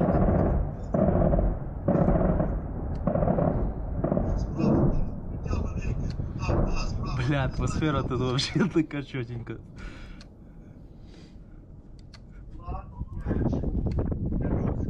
Можна заходити тупо на цю позицію. Тут походу, ну, We see him looking at the Russians in the drone. Немає. And we can see this guy has even got multi-screen going. He's got a whole other drone doing something down there. Does it say Master on the top of the controls? I don't think so. I haven't seen the top of the control. Let's see if it does. Yeah, it does. Master. I guess that's his name. But with that... Or it's like the master controller, I guess. Like the one for the main drone. I don't get it, though. Like, is that supposed to be, like, in an accent, though, or something? I don't know. I don't know. But still, that's the end of the clip. And pretty neat to see that this guy is literally multitasking and using several different drones at the same time. I've never seen that before. And this guy is really bringing out the meaning of multitasking here in the middle of a war. With that, we're moving on out of Avdiivka and further on down towards the area of Marinka. They both rhyme. And we can see that the Ukrainians got 3 new prisoners of war. Поебальник, покажите своему. Ебальник, поверни. Фамилия, имя, отчество. Prigozhin? Nope. Is that you? He does not look happy. В какой части служишь? Я без части. Второй. Фамилия, имя, в камеру смотри. Белоцерковский Ростислав Геннадьевич. Третий. Зубченко Роман Владимирович. And that's the end of the clip. Yeah, This guy, that dude right there, he looks like he came out of prison, this last dude. dude, this guy looks like he hauls boats up the Volga River with a rope for a living, honestly. I mean, like, this guy looks like he's had a rough time. But anyways, This might be one of those prison, like, recruitments. maybe. I honestly wouldn't doubt that, Matthew. They look kind of a little rough. And also, this guy's wearing some straight-up Yeezys in the middle of a war down there. So, yeah, I guess that these guys must be the Wagner prisoners that are fighting on the front. So with that, that's the end of that clip. Nice to see they were able to take three prisoners in the Marinka area. And with that, we're now also moving on down into Volodar and starting off with our first clip down here. Of course, no frontline movement has been had here, but we also saw some BMPs once again demining the area in front of Volodar. Eventually, the Ukrainians will run out of mines, but until then, we have these entertaining videos to watch of Russian APCs running headlong into minefields, like that one. And then running into a second mine. And we can see the turret flying over there. And there we have it. The Russians have just lost their support. Good on them. And so that's the end of the clip. And always great to see. Gotta give it to the Russians. They know how to mine a minefield. It will eventually run out of mines at some point. We're now moving on into the next bit of news inside of Volodar, where we saw the 56th Brigade in action.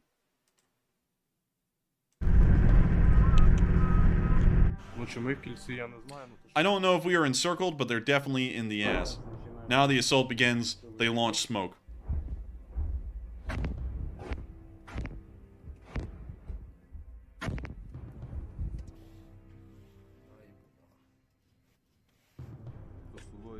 They're moving, trying. We're not letting them.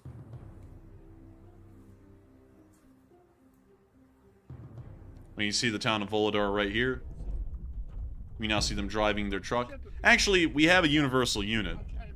We learn all weapons provided to the unit. If necessary, everyone goes into an assault regardless of their position, including cooks and seniors who stay there. They also train and are ready for anything as combat units.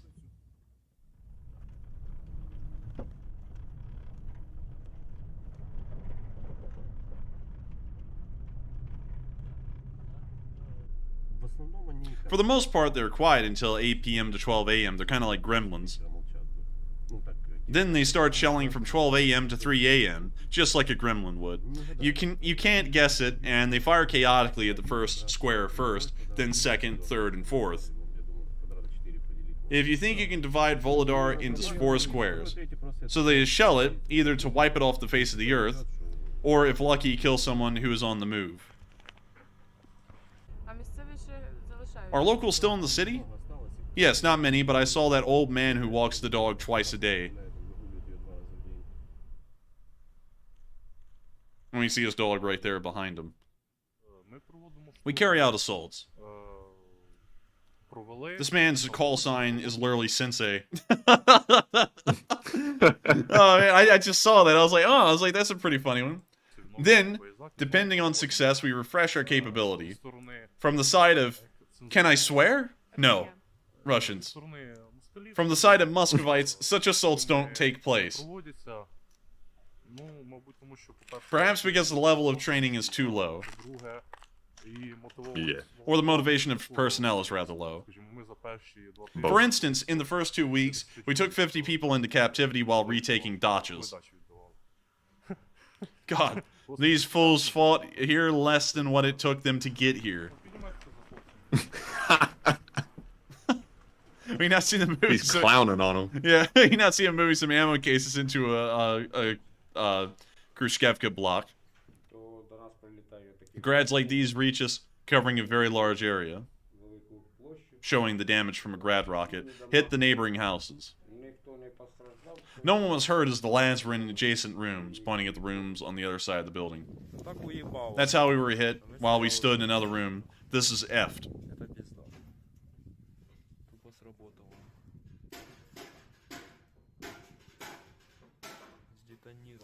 Detonated. A miracle, an effing miracle. We now see them moving on through the rest of the building. When you see it's painted in the typical Soviet fashion. Do you have a thermal scope?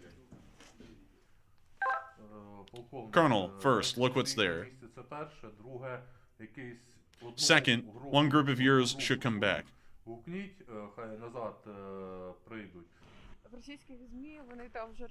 Russian media are claiming that Volodar is already encircled. I don't know if we're encircled, but they're definitely in an ass. I mean, we are in Volodar right now.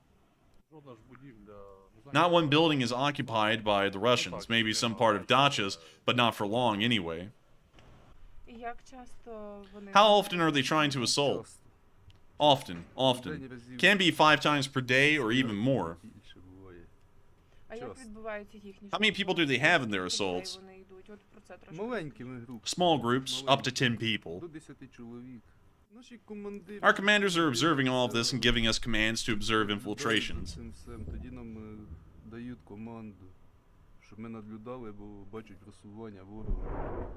And we start observing more alertly.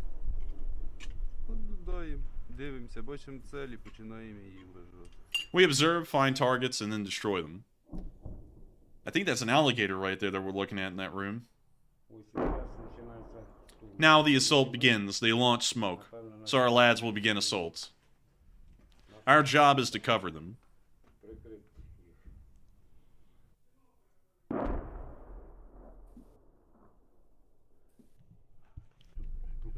It's not even an encirclement. They should worry about holding the remnants of what they have. According to surveillance, they have around 200 people there in cellars.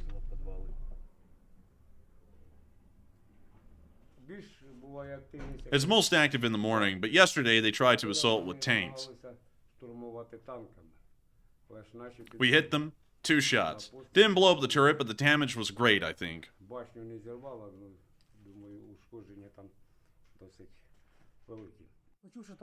Saw the tanks, and I went to the balcony. I found the tank and said I was ready to work. This man was clocking in. Engaged the missile, fixed on the target, and the missile went on its way. What a cool story of how you hit the tank. This woman is trying to get a date in the middle of the front line right now. She's like, wow, that's so great that you hit that tank like that. And then the soldier said, there isn't another way. Is that your first tank? No. How many have you counted? This is the second one. Before I had 1 tank and 2 BMPs. Did the crew run away?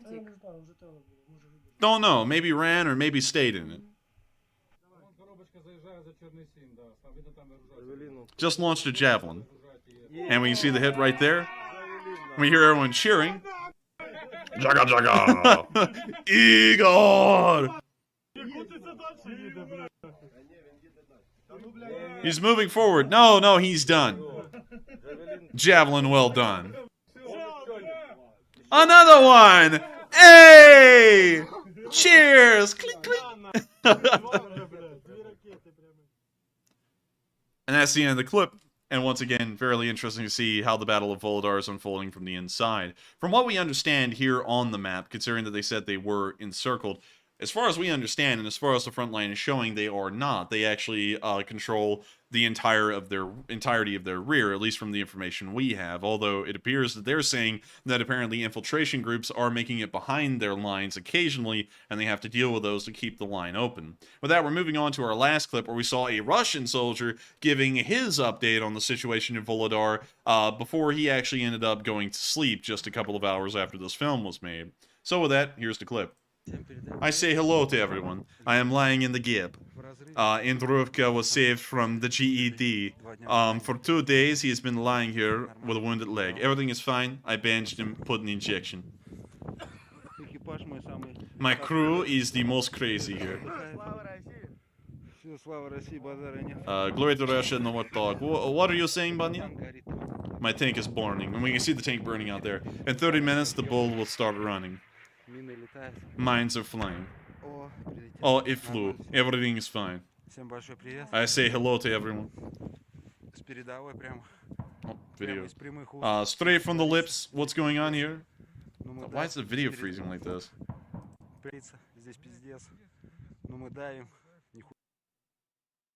Okay. So he says, it's effed up here, but we are pushing. Slava Russia, all that crap.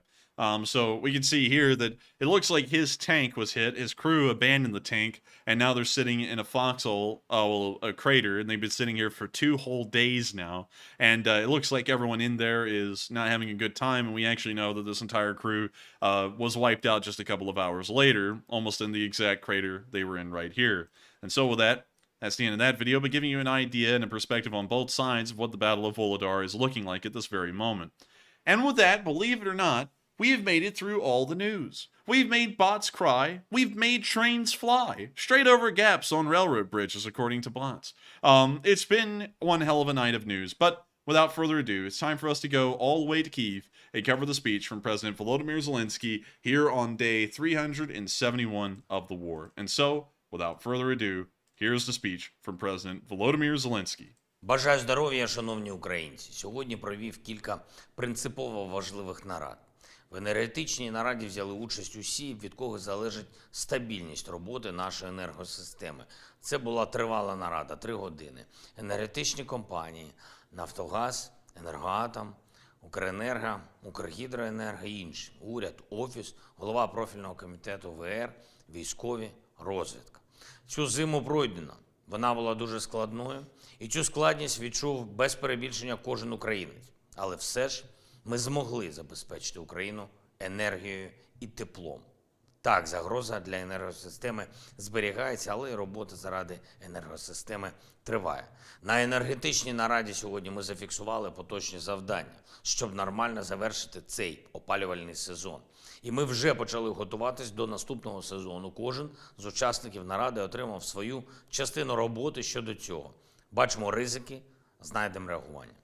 Провів сьогодні і довгий детальний селектор з усіма, хто здійснює керівництво різними напрямками захисту держави. Військові, СБУ, ГУР, зовнішня розвідка, МВС, інші урядовці, Офіс. Кожен фронтовий напрямок тримаємо під контролем. Хортиця, Таврія, Одеса, Північ були доповіді щодо ситуації за добу. Окрім безпосередньо фронтових напрямків, увага і до прифронтових територій. Тих міст і районів, які щодня, щоночі зазнають російських обстрілів. Свідомого терору. Нікополь та інші громади Дніпропетровської області, Запоріжжя, Херсон і область, прифронтова частина Донбасу, Харків і область, Сумщина, Чернігівщина. Зараз на більшій частині території нашої держави, де вдалося дати відносну безпеку життю, може не відчуватися, яким є життя тих наших людей, хто у прикордонних районах з Росією, хто на півдні нашої держави, там, де обстріли, там, де люди, хоч і не на фронті, але ж все ж таки безпосередньо на війні, там, де Росія постійно намагається знищити все, що є у людей. Постійно, і це без перебільшення. Коли ми готуємо активні дії наших військових, усіх наших сил оборони і безпеки, ми маємо на увазі і те, що такі активні дії поступово повертатимуть безпеку тим, хто зараз у прифронтовій зоні. Кожен рух нашого прапора вперед означатиме і убезпечення наших людей і на тих територіях, що будуть звільнятися від окупанта, і на тих територіях, що ставатимуть глибшим тилом, і на тих територіях прикордоння, яким поразка окупанта принесе нарешті спокій. Дякую всім, хто готовий допомагати нашій державі в подальших активних діях. Дякую кожному і кожній в наших силах оборони і безпеки, хто зараз вже готується. І я дякую тим, хто попри всі загрози, попри всі небезпеки робить усе можливе, щоб у прифронтових районах України, у містах і громадах, які зазнають російських ударів, все ж зберігалося нормальне життя. Це і ДСНС України, і сили поліції, і наші соціальні та адміністративні служби, місцева влада, сумлінний бізнес, звичайно, волонтери, які допомагають людям і державі.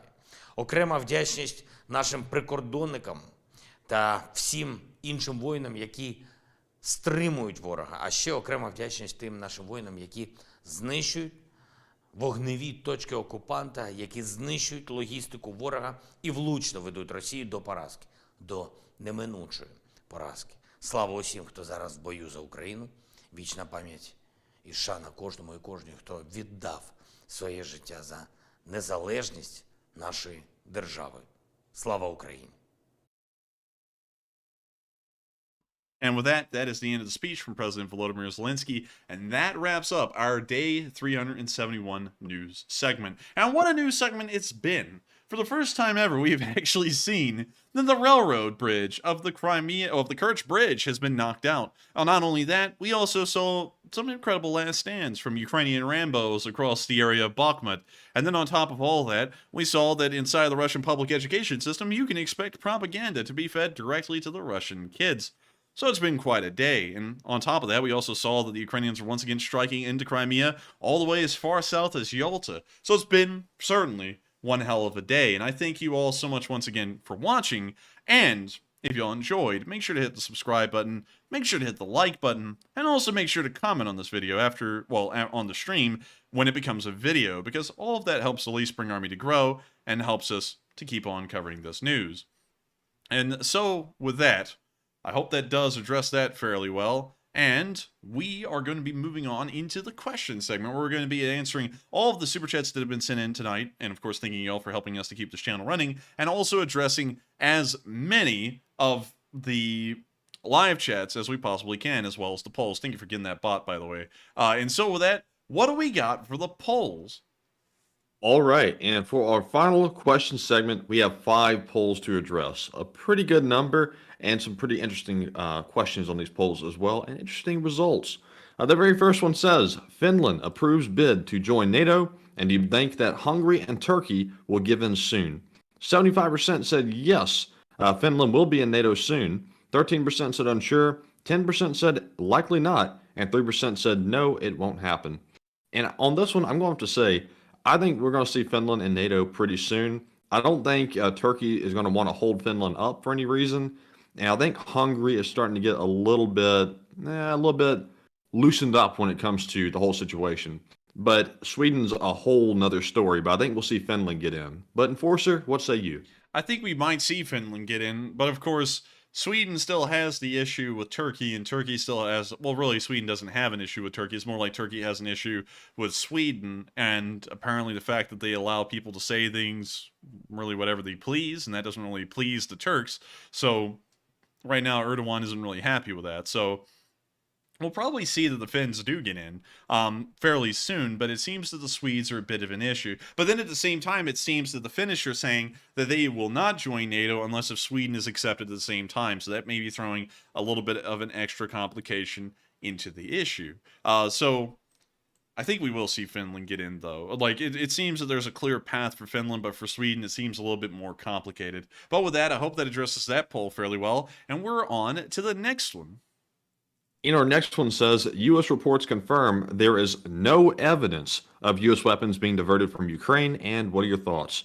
60% said, I knew this all along. 13% said, unsure and undecided. 16% said, I need more info, and 11% said, I don't believe the reports. And I think this poll is reflective of how many bots we've had on the stream tonight, because it has been debunked pretty thoroughly that weapons aren't being shipped out on the black market from Ukraine. That is a traditional bot tactic and statement, and it's simply not happening. The U.S. doesn't have any reason to lie about that. So I'm going to say I knew this all along. But Enforcer, what say you? I would say, can you reread the line real quick? Yes. And also, thank you to everyone that's following our Twitter page. I see we're up to like 1,700 now, which is tremendous, and thank you very much. The question was, U.S. reports confirm there is no evidence of U.S. weapons being diverted from Ukraine, and what are your thoughts? Oh, isn't that interesting? And you know, I'm going to have to say this. I'm going to put full faith in that report, because we know that the people that were sent over were ones that were not really that happy about the support going to Ukraine. They were the ones who appointed the investigators, and if they can't come up with anything, that says a lot. You know, that's pretty much open and shut right there. And everyone's always been going, oh, you know, all the Ukrainians, somehow they're selling crap, although they're surrounded by NATO countries that would not allow that stuff to be transported back through their country to be sold, or into Russia, which is literally a warring nation with them, or Belarus, or through the Black Sea, which, you know, they'll get destroyed by the Russian Navy for the most part if they leave their shores. Somehow, some way, bots were insisting that the Ukrainians were selling Western weapons for money, which made no sense. And it's good to know and hear now that the U.S. is saying that they have done a full investigation to see if that is happening, and it isn't.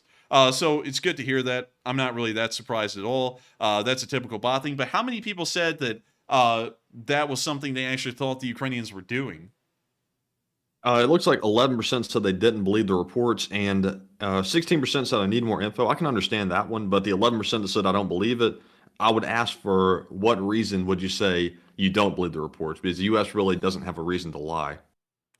That is a good point. And also, if the Ukrainians were, and we have to keep this in mind, the people who were sent over to investigate this are not at all big fans of the Ukrainians getting any equipment. And that's a very small group in the government.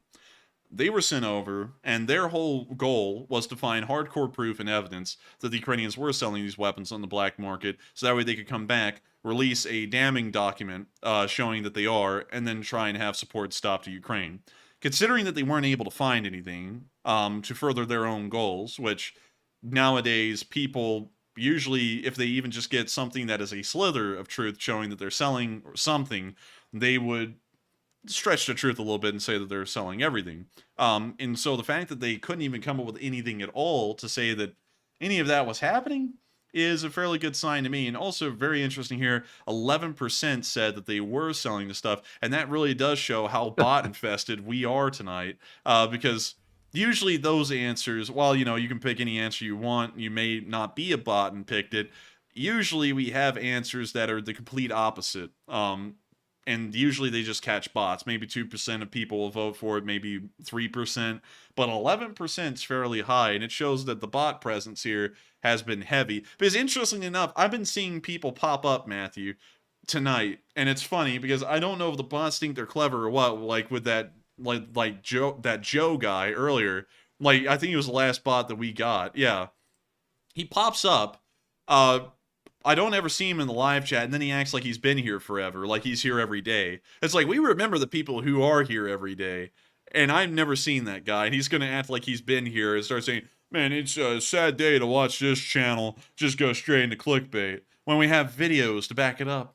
Like, it blows me away with how you can put out something crazy, and the bots go crazy. On top of that, in the middle of Zelensky's speech, so that way there could be no misinterpretations whatsoever, the thumbnail was changed. So that way we got rid of the burning Crimean Bridge picture and put up a normal picture of the Crimean Bridge. So if someone comes in here now and says, I thought it was blown up, there's absolutely no way you can take that from the thumbnail and the title.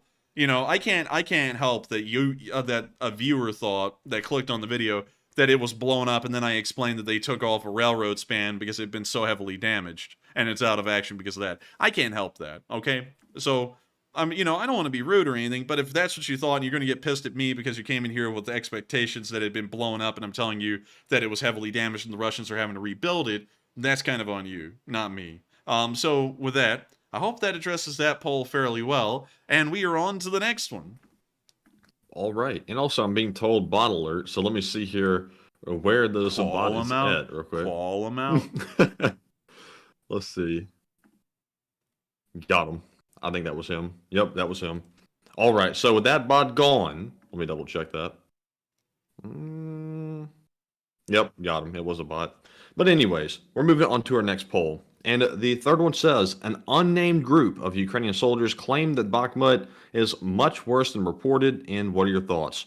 41% said it's probably true, 21% said I believe it completely, 20% said unsure, and 8% said I don't believe it. And y'all know how we feel about unnamed people. Always got to take those reports with a grain of salt. However, just from a common sense perspective, I wouldn't doubt that Bakhmut is probably worse than reported. But we kind of knew that already. But Enforcer, what say you?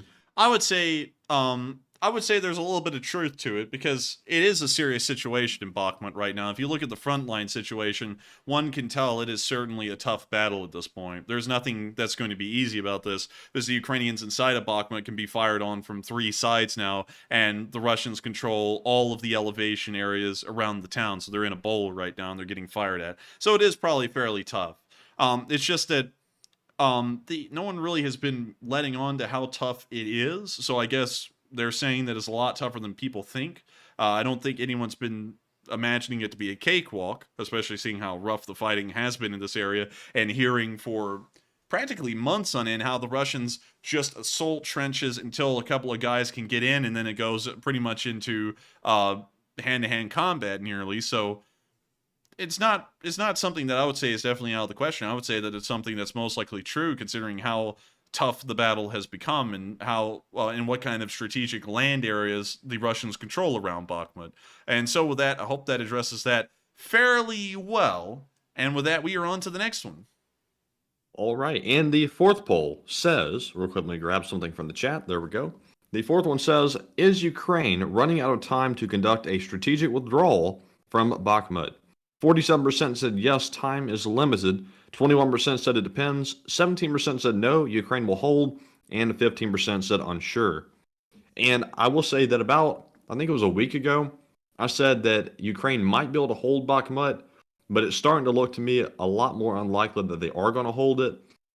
And it looks like the Russians are successfully encircling the city. They haven't fully done it yet, but in my mind, it looks like it's only a matter of time until that happens, very sadly.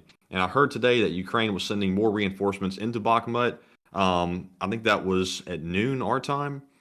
So it doesn't look like the decision to retreat has been made, which is interesting to me. And I wonder what Ukraine's strategy is. I'm assuming they have one, and they're maybe got something we don't know about yet. But Enforcer, what say you? Way back in the day, months ago, I believe it was in mid to late February, I made a video talking about the Battle of Bakhmut and how Bakhmut is practically an impregnable fortress from a strategic standpoint, and how much the Russians would have to do to be able to force the Ukrainians out. At this moment, they've achieved all of those objectives that I laid out in that video, saying they would have to take this elevation point, this one, this hill, this ridge, and then once they took all of these, only then could the Ukrainians be pushed out. They've taken all of them except for Chasiv Yar. And that one is really the only one they need to hold, so that way they have a route of retreat towards the high ground of Chasiv Yar, so that way they can defend from there. I do not know what the Ukrainian plan is. From my standpoint, especially seeing how this is almost an encirclement at this point, it just requires the Russians to conduct another breakthrough, and then tons of soldiers are trapped inside of Bakhmut. I would assume that a withdrawal is imminent. It's going to be coming within some amount of time. There's no way that you can look at that front line and say, oh, that's holdable. Nobody would say that that's holdable. That's close to an encirclement. That's very dangerous, and it only needs one bad day to turn this battle into a siege. And then you've lost it at that point. There's going to be no recovery. You're going to have to bring in even more reinforcements. You'll have lost thousands of soldiers. And if you're talking about a propaganda victory, it's a slight loss for the Ukrainians propaganda-wise, and a little bit of a gain for the Russians for them to take Bakhmut. It's going to be far worse if thousands of Ukrainian soldiers get stuck in Bakhmut in a siege and end up getting killed and surrendered, because then the Russians have plenty to brag about, because, hell, they were able to take the town and take out a decent amount of the Ukrainian armed forces in that area. So I have a feeling that their plan will most likely be to withdraw them, but the withdrawal is going to occur somewhat slowly, and the reinforcements are being brought in to make sure to further defend the remnants of the western ridgeline that are held, the forested areas south of Chasiv Yar, and ensure that there is a path of retreat for the Ukrainian forces that are still in Bakhmut. That's most likely what we'll see, in my opinion, but once again, only time will tell whether I'm right or wrong, or whether anyone's right or wrong, but that's what I think the situation is looking like right now. So with that, I hope that addresses that poll fairly well, and we are on to the next one. All right, and the final poll we have says, if Russia encircles Bakhmut and Ukrainian soldiers become trapped, would Ukraine recover from that? It looks like 77% said yes, they will simply regroup, 9% said unsure, 10% said it depends, and 4% said no, it would shift the tide of the war. And I have to say that if it was encircled and the Russians laid siege to the remaining soldiers in Bakhmut that were trapped, that would be, at least in my opinion, a pretty bad morale hit for Ukraine, which from my perspective is why they should go ahead and strategically withdraw. And I heard one of Zelensky's advisors today say that they could go ahead and do that if they wanted to, but the decision has not been made yet. So like I said last night, hopefully the fog of war is not getting to the heads of the Ukrainian commanders. I'm going to have faith that they have a plan, and hopefully that plan goes the way they want it to go. But Enforcer, what say you? I would have to say hopefully the plan does go the way they intend. If Bakhmut is encircled, the Ukrainians can recover from that. They'll probably only lose a few thousand soldiers, while that's a large amount. We did see even more than that get lost in the Battle of Mariupol due to surrenders and being killed. So we know that in Bakhmut, it's not going to be an end-of-the-world situation. It's not like the Ukrainians are going to lose their entire army and then end up getting screwed through the rest of the war. But that's definitely not a situation you want to find yourself in, especially for the Ukrainian standpoint. The Ukrainians have a population that is 3 times smaller than the Russian Federation's. So manpower is a lot more important to conserve on a Ukrainian perspective than it is for a Russian perspective, just by the numbers game. And so it's much more beneficial for them, on every standpoint, to withdraw the soldiers from Bakhmut if the situation becomes incredibly severe and very untenable, and to move them back to a better defensive position like Chasiv Yar, because it's better to save your men and have them fight another day than to act like you must hold this ground, although inevitably you will probably lose it at this point. So it's better to just move on out of the area. But once again, like Matthew said, we don't know what the Ukrainian battle plan is. They may actually have an in-depth plan that we're not thinking of, because we're seeing it from a defensive perspective. Maybe they're viewing it from an offensive perspective. We're not really sure. So with that, I hope that doesn't. And I will say real quick, Enforcer, if you notice on the map there, the way the Russians are encircling the city, they're leaving a small canal for them to leave. The more that gets closed in by the Russians, that is more casualties that Ukraine's going to sustain when they eventually do end up making the decision to do that with a withdrawal from Bakhmut. And the Russians are going to be able to dial in their artillery more, and they're going to take more casualties as they're leaving. Or at least that's what I think. That's actually true, and that's why I'm saying it's going to become one bad day before this goes from a battle to a siege. Because if the Russians just move another mile south through the area of Kremove, they're threatening the highway, the only highway the Ukrainian forces can leave out of, on both sides. It's not like they can create a perimeter down here and have their forces withdraw. They're going to have to create a perimeter on both sides with the forces pretty much telescoping onto themselves inside of Bakhmut and then trying to move down the highway and leave. That's going to be a very bad situation, an incredibly bad one. And they want to get them out of there before it comes to that, because if it does, it's going to be nasty. Because while they'll be able to get their forces out, still, there's going to be a lot of losses. There's no way to avoid that at this point. Well, at that point. We're not at that point yet. So with that, I hope that does address that poll fairly well, and we are on to the next one.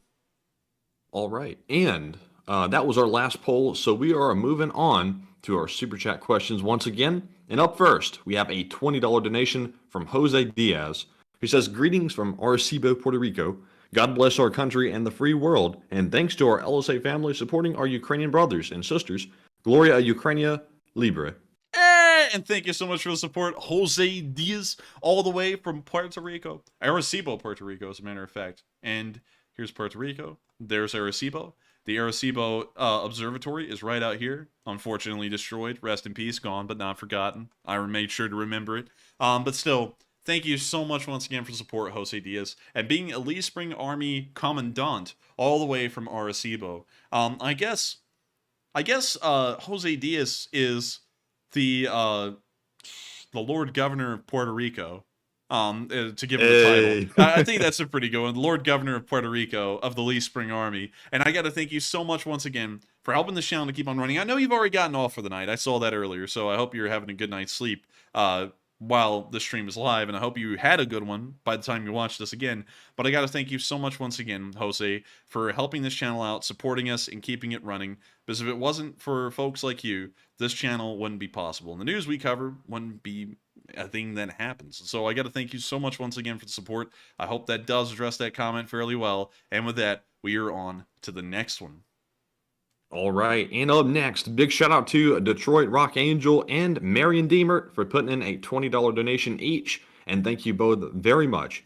And Detroit Rock Angel, I think that might be your first super chat, but I can't remember for certain.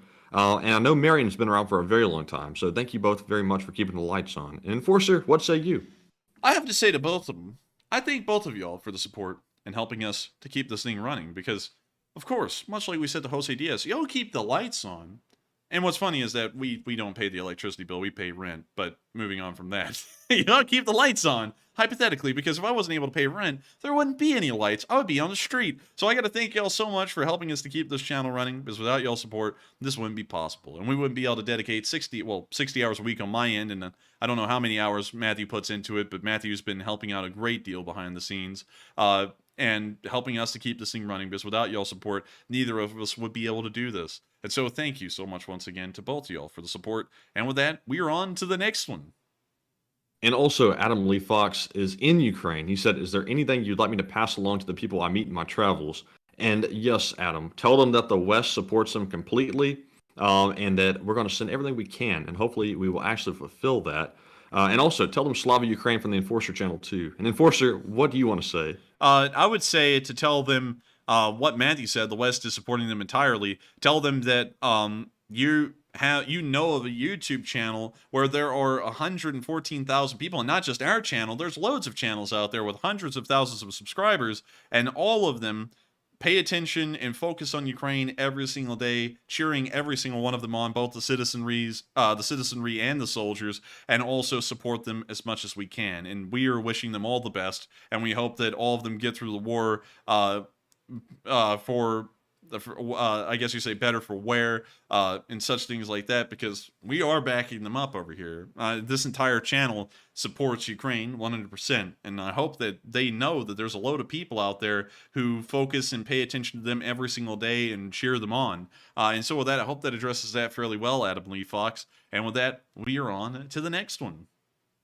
All right. And also, Adam Lee Fox said, please tell the enforcer about the young boy I met. And he told me earlier that he met a young fella that apparently is a huge fan of the channel. And he told him that we sent our best regards. And I told him if he sees him again, tell him that we personally said Slav Ukraine to him as well. Hey, that's really cool. And that's really crazy to think that you ran into an enforcer viewer in Ukraine. And of course, make sure if you see him again, tell him that the enforcer said Slava Ukraini. And if he's watching right now, you are the subject of conversation. And so welcome to being part of our live stream, at least in form of content.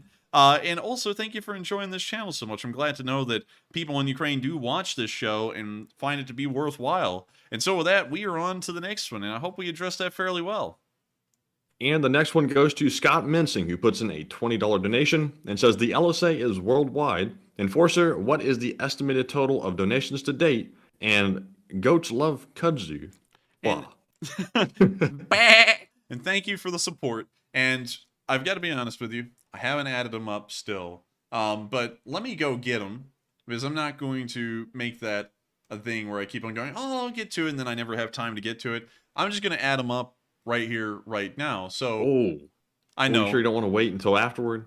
Well, I know it's going to take a while, but considering that everyone keeps on asking and we don't have a count, I feel like we owe it to actually get a count instead of me going, oh, I can do that later, and then never having time to do it later.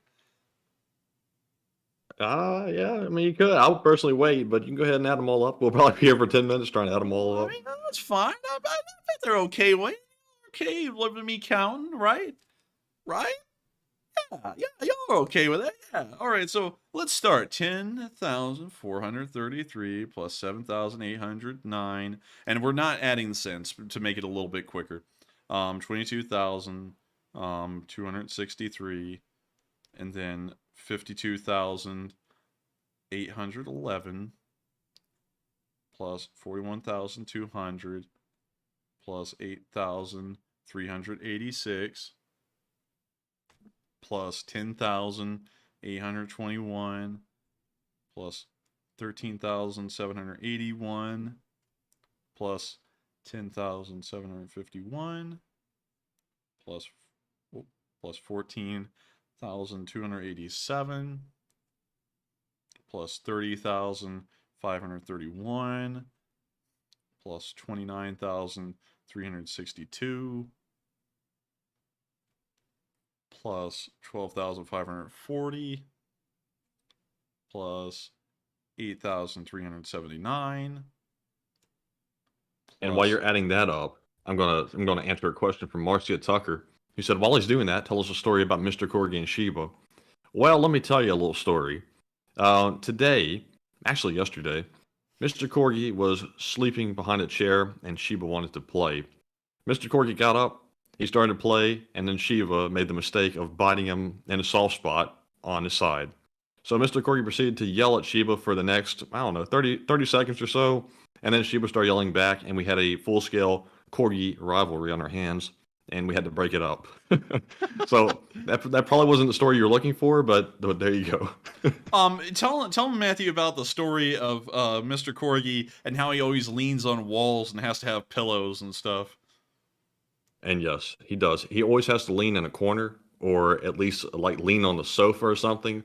The dog's like a human. Like the most human acting dog I've ever seen is a Corgi, especially Mr. Corgi. Like huskies are escape artists. Like corgis are very intelligent. But yeah, he loves his pillows. He does. He loves those pillows a whole load, and you can't get that dog to not lean his head on something. Like he has to have some kind of like neck support, like whether it be a wall or a pillow or legs. He will substitute legs for pillows. Like he'll come up to your leg and he'll lay his head on your leg or your foot like it's a pillow. But we're still adding them up right here. And let's see here. We're almost done, Matthew. We are almost done. Let's see, 17,813 plus 14,234 plus 10,520 plus 7,023 plus 21,815 plus 13,487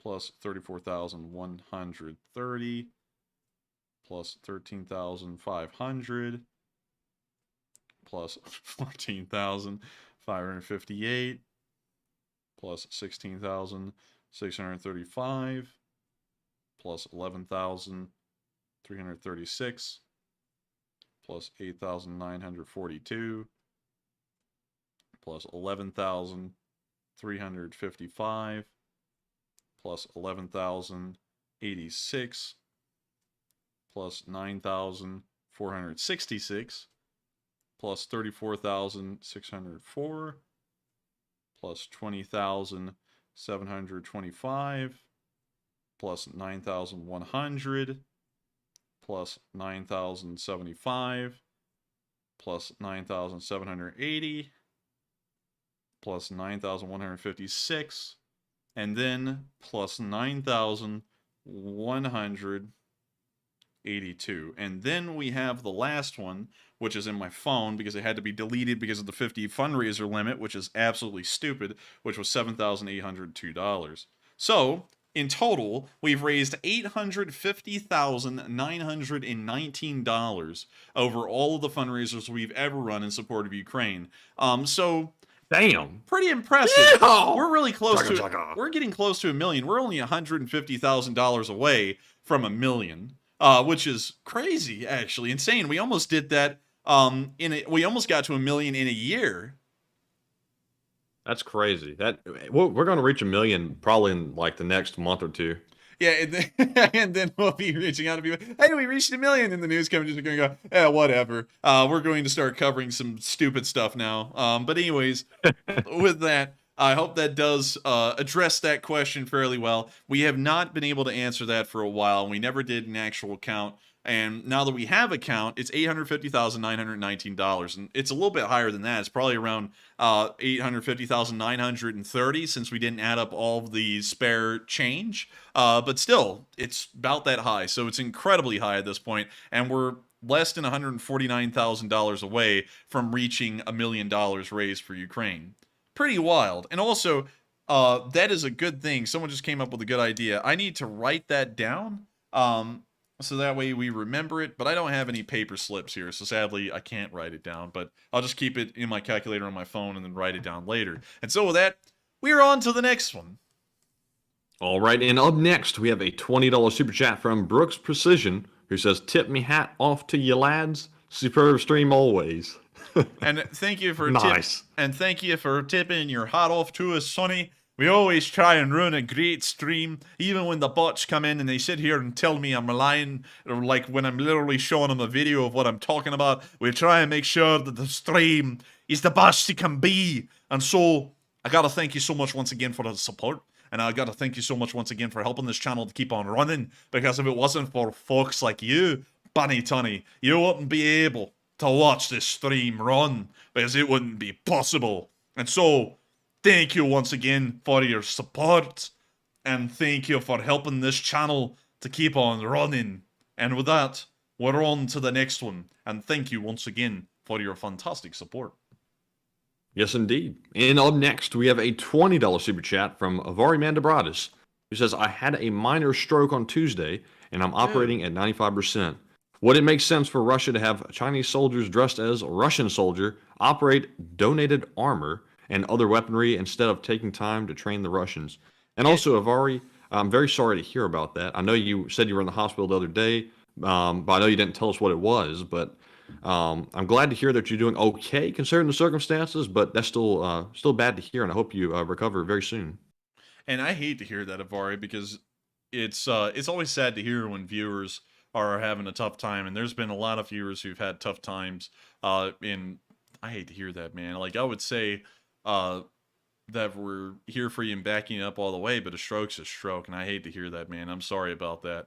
But I hope that whatever it was very minor. If you were affected at all by the stroke, whatever it was fairly minor, and hopefully you can get over it, or you're in the process of getting over it, and I guess getting cured. I guess would be the best way to say it. But I hate to hear that. I really do. Whew. Scared there. I was scared. Matthew, a bot, said, "I'm gonna DDoS him." But anyways, getting back to answering that question. Most likely, it's not going to happen, because if one of those soldiers, for some reason, just said he was from China, that would cause a lot of diplomatic issues for the Chinese, and would probably lead a lot of Western countries to start sanctioning China, and they could start running into some massive issues because of that. So they would probably want to send the Russian soldiers into China for training, or send Chinese equipment and instructors into Russia, and then send Russian soldiers with Chinese equipment to the front lines if they were to do something like that. So with that, I thank you once again for the support, Avari. I hope that does answer the question fairly well, and I hope you recover from lag. Are we going through lag again? Yep. We're having some bad lag again. Are we back yet? We are. We should have been back right there. It didn't show anything going wrong on OBS. So with that, I hope that answer came out well, Avari. If it didn't, let us know, and we'll make sure to circle back and cover that again. And so, thank you so much once again for the support. I hope you recover from the stroke, the small stroke, thankfully, as quick as you possibly can. And I hope that it didn't really affect you too much, because I hate strokes. Strokes are something I really don't like at all, especially severe strokes, because it's like, that's just crazy. Your brain just literally just, on a very severe stroke, it just stops working pretty much due to damage. It's like, damn. It's like, is that like, I don't know. Anyways, with that, we are on to the next one. Yes, no oxygen to the brain is what the minor stroke can cause for a short period of time. And the worst strokes, and doctors in the chat, please correct me if I'm wrong, are the ones where the oxygen is cut off for much longer. But I don't know, because I'm not a doctor. So up next, we have a $20 super chat from BC Skyman. He does not leave a comment. But thank you very much, BC, for that support. And we appreciate it very much. Also, thank you for being a long-time viewer. And I saw somebody say tornado very loudly in the chat. I'll check. But thank you. All right. And with that, we're on to the next one. All right. So up next, we have a 20. And also, Trista one said, yup. So apparently I was somewhat right. So thank you. And speaking of Trista, we have a $20 donation from him. He says, y'all need more staff. And it feels like we do sometimes. It does feel like we need more staff every once in a while. And I got to thank you for the support, Trista, and helping this channel keep on running. Because with y'all's support, we are able to keep things running behind the scenes. We're able to spite bots just by existing. And that I got to be honest with y'all, that's a big factor that keeps Matthew and me coming on every night. It's not just our dedication to covering the news and making sure not to let y'all down, but it's also just to spite the bots by existing here, because there are people out there who pray every day that we eventually stop streaming. There's a decent amount of them, a lot of bots mostly, and we're going to keep running, probably just to spite them. So I got to thank y'all for the support, because it helps us to continue on with that goal each and every day. And so with that, I hope that does address that fairly well, Trista, and we'll maybe look into getting more staff eventually. And so with that, we're on to the next one, and thank you once again for the support. And every time I see a bot say something nasty, or somebody say, call them out, it motivates me to come on here and go even harder on the next stream. I'm the type of person that when people start like spewing things at me, insults and stuff like that, I go 100% harder. So all I gotta say is keep it coming, and call them out. Keep it coming, call it coming. But let's see here, real quick. I saw someone in the live chat say, I didn't see any news about the Kerch Bridge being taken down. It's at the very beginning of the stream, and also it's right here in the description. The Crimean Bridge of the Kerch Strait was confirmed to be down as of tonight, as footage was taken showing all but one road span is no longer operational, and an entire 100-meter span of the railroad bridge has been removed, meaning that the bridge will not be operational for a while as far as the war is concerned. It's in the description. So if you have not seen us cover that, it's in the description. I just ask that y'all come on, read the description, because it usually goes over the main news that we'll be covering that night right there. So, you know, yeah, I saw someone bring it up again. I didn't see any mainstream news covering it. That's because it's not as sensational as it getting blown up. The Russians are taking it apart and having to try and rebuild it, and, you know, that's not as cool. But from a strategic perspective, it's amazing because it's not usable anymore. But with that, we're on to the next one. All right. And the next one goes to Santiago Flores, who puts in a 20 and says, "Good evening. Are Ukrainians trying to make Bakhmut a meat grinder for the orcs before they get out of town and tie down their forces there, giving time for an eventual offensive? HIMAR model finished in cheers." And Santiago, send pictures, please. Please. Santiago did send pictures. To you? He did send them to me? Send them to me. Yeah, look. Santiago, Here come it on. is. Come on. Oh, yeah, I forgot. I get no respect around here. I get no respect. You can't see it, but here it is on stream. I want to show it off because I thought this was a really cool little kit. It's a gray HIMARS, and like they have their pins inside of our Tears of Russian Bots mug in the background. I can't see it. I know. I'm sorry. Could you send a copy of that to Enforcer Matt Santiago, please? Pretty please? Because I know he would love to see it, because this is cool. And also, I like that you have our mug in the background. That was a really cool little photo shoot right there. And then the other picture. Oh, wait. I can see it on the stream. I'm watching the replay right now. Oh, that okay. is cool. Yeah, that is cool. You see? Oh, yeah, there's our mug in the background. There's That's our so mug. cool looking, too. Oh, man, I really like that one. I think that's a good model. As far as Lego goes, that's a great way to make a HIMARS out of Legos. So with that, I hope that addresses that fairly well. Really cool. And I thank Santiago for sharing that with us. And also, I thank you for the support and helping this channel to keep on running. Because if it wasn't for viewers like you, Santiago, it wouldn't be possible. And so with that, we're on to the next one. All right. And our next one goes to BC Skyman once again, who puts in a 20 and says, "My wife had a successful event in Zurich, Switzerland, and arrived home tonight. Congratulations and on the massive fundraising. And check out my city in Gainesville, Georgia, in Slava, Ukraine." And thank you for the support. And let's go check out Gainesville, Georgia. I don't know where the hell Gainesville is. Let me just type that in real quick. I know how it's spelled.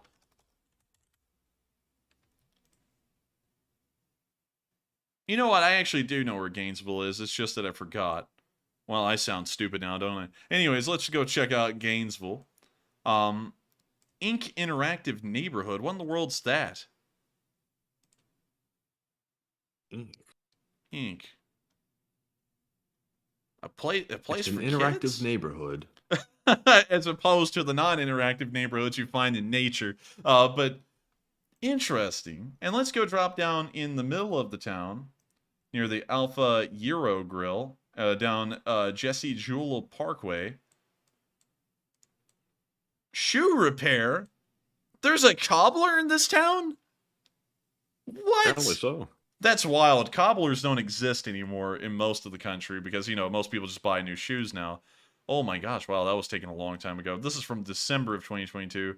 Not a bad looking town, especially for a town that's way far away from most big cities. This one looks really nice. I've got to say, pretty impressive all around. BC said that's good food when he says they have a cobbler in this town. Badger. Oh! Oh. Hey man, that's our sign, man. But still, call them out, take it down, cuss them out. Call them out. Call them. Let me pull some pages out of the rule book. Let me misrepresent something, cuss people out, and then act like I'm not at fault for anything. But still, there's a honey badger here. That is really cool. And also, it's a nice town. I like it. It's got some nice red lights, too. Like, these red light posts are impeccable looking for red lights, you know, as far as they come in America. So with that, I gotta thank you so much for the support. I hope that does address that fairly well. Also really cool to hear that your wife just came back from a successful meeting in Zurich. Yeah. Zurich is a pretty nice voice place, crack. too. Yeah. But Zurich is a pretty nice place, too. And if we drop down here on Street View, just look at this place. Pretty nice. Pretty clean. Graffiti, though, right there. Yeah. But beyond that, not that bad. It's a pretty nice place. And so with that, I thank you so much once again for the support. I hope that does address that fairly well. And thank you for helping the Enforcer channel to keep on running, helping us to keep the lights on behind the scenes, and also sharing with us where you are in the Lee Spring Army. And so with that, we're on to the next one. And thank you once again for the support. And the next one goes to CK Bold, who puts in a 15 and says, take a live chat question. And also, he mentioned something about canned haggis. Ew. Like, okay, haggis is, people say it actually tastes good. But canned haggis, this has got to be something that's probably going to get age restricted. Well, no, actually, it won't be. Oh, look at that, Matthew. Oh, delicious. That looks wonderful. Oh, man. Oh, my God, that looks terrible. Oh, that looks like dog food. Ew. Stuff hardly even looks palatable when it's in a sheep's stomach, much less when it's in a can. I mean, I don't know about that. I don't know about that. That's questionable. But can you reread the first part? That wasn't about the canned haggis. The first part said, take a live chat question. And thank you for the support. And sadly, I'm not going to eat a can of haggis. It looks pretty nasty, I gotta tell you. But we will make sure to get to a live chat for you. And I gotta thank you so much once again for the support. And so with that, let's get to the live chat, yeah? All right, and the live chat question goes to Martel, who says, why does Ukraine not use flamethrowers on these entrenched orcs? It's a war crime. It's a bad war crime these days to roast people alive intentionally. So that's why we don't see them using Flammenwerfers or flamethrowers or anything like it, because that would be a war crime, and that's not good. And so with that, I thank you so much for the support. I hope that does address the comment fairly well. But that's why you don't see anyone using flamethrowers anymore, because it is considered a war crime. And it was considered a war crime after Vietnam, because we actually use flamethrowers a lot in Nam. So with that, we're on to the next one. And thank you once again for the support, and I hope that answers the question fairly well.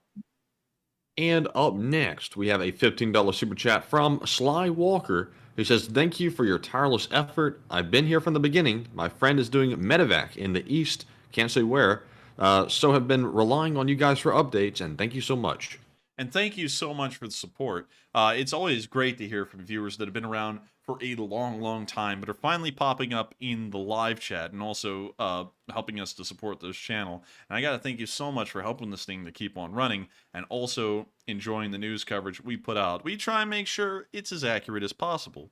And, you know, today the bots got pissed.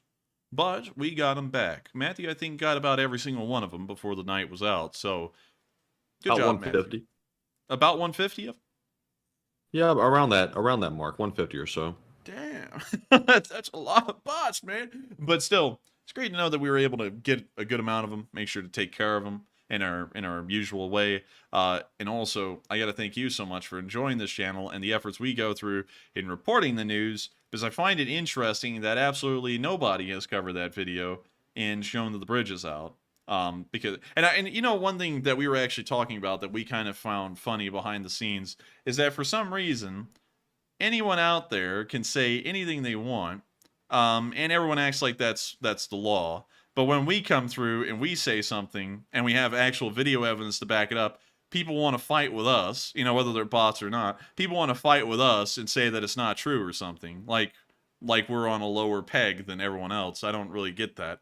Because, like, with this tonight, because I did see a couple of people who have watched this channel, a small amount, saying that it's clickbait.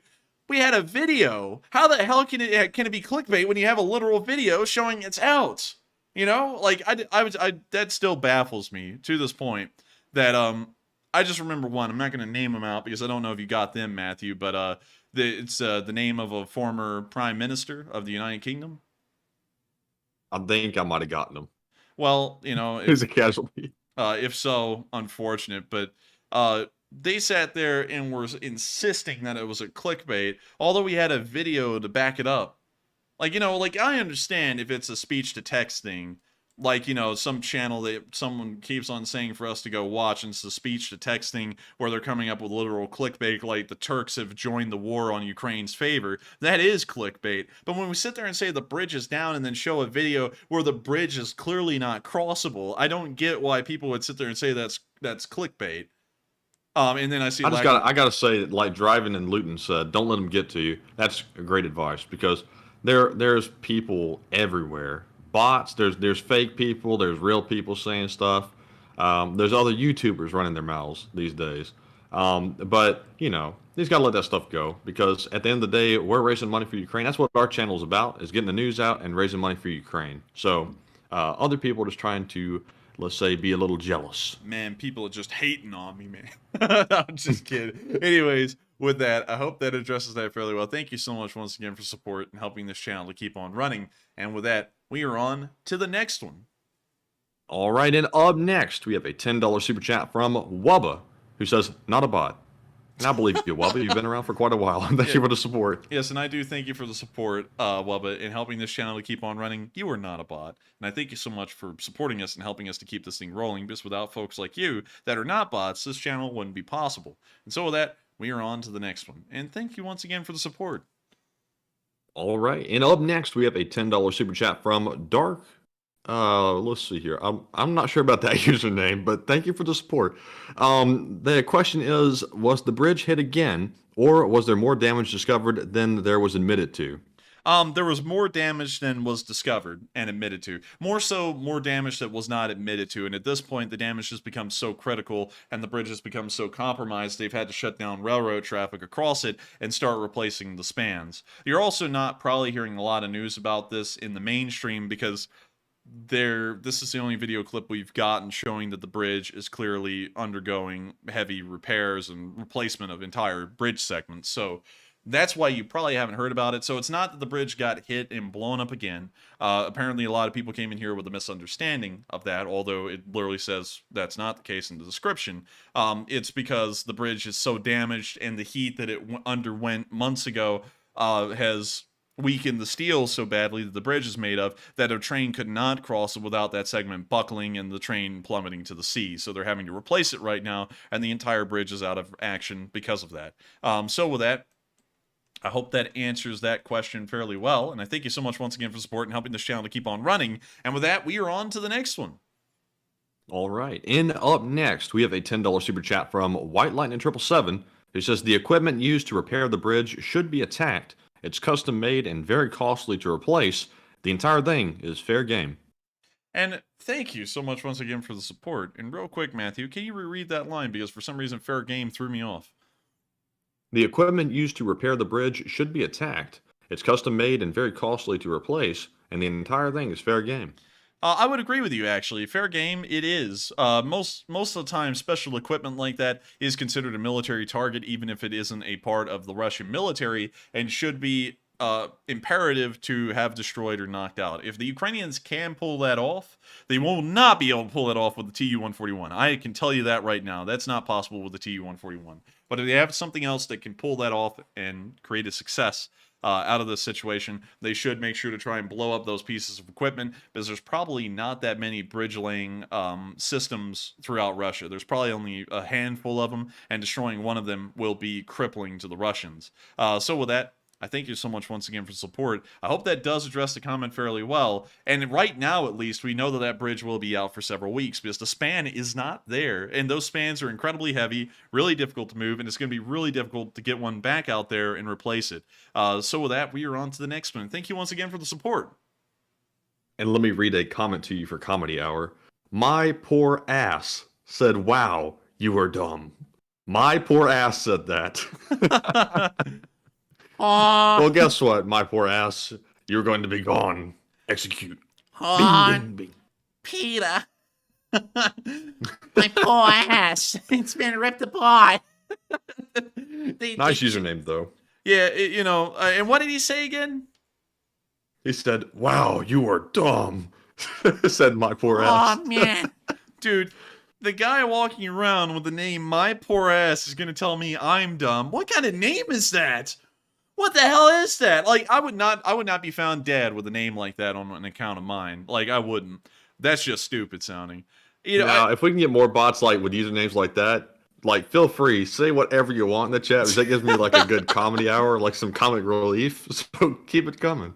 Oh man! Next thing you're gonna see is someone called Peter, the horse is here. Saying, oh man, the horse isn't here. but anyways, with that, we're on to the next one. All right, and up next we have a $10 super chat from Boy, who says China paid $200 billion to Putin Winter Olympics to attack Ukraine. Paperwork specifies each agrees to recognize the territorial expansion of the other without limits to distract and attack Taiwan.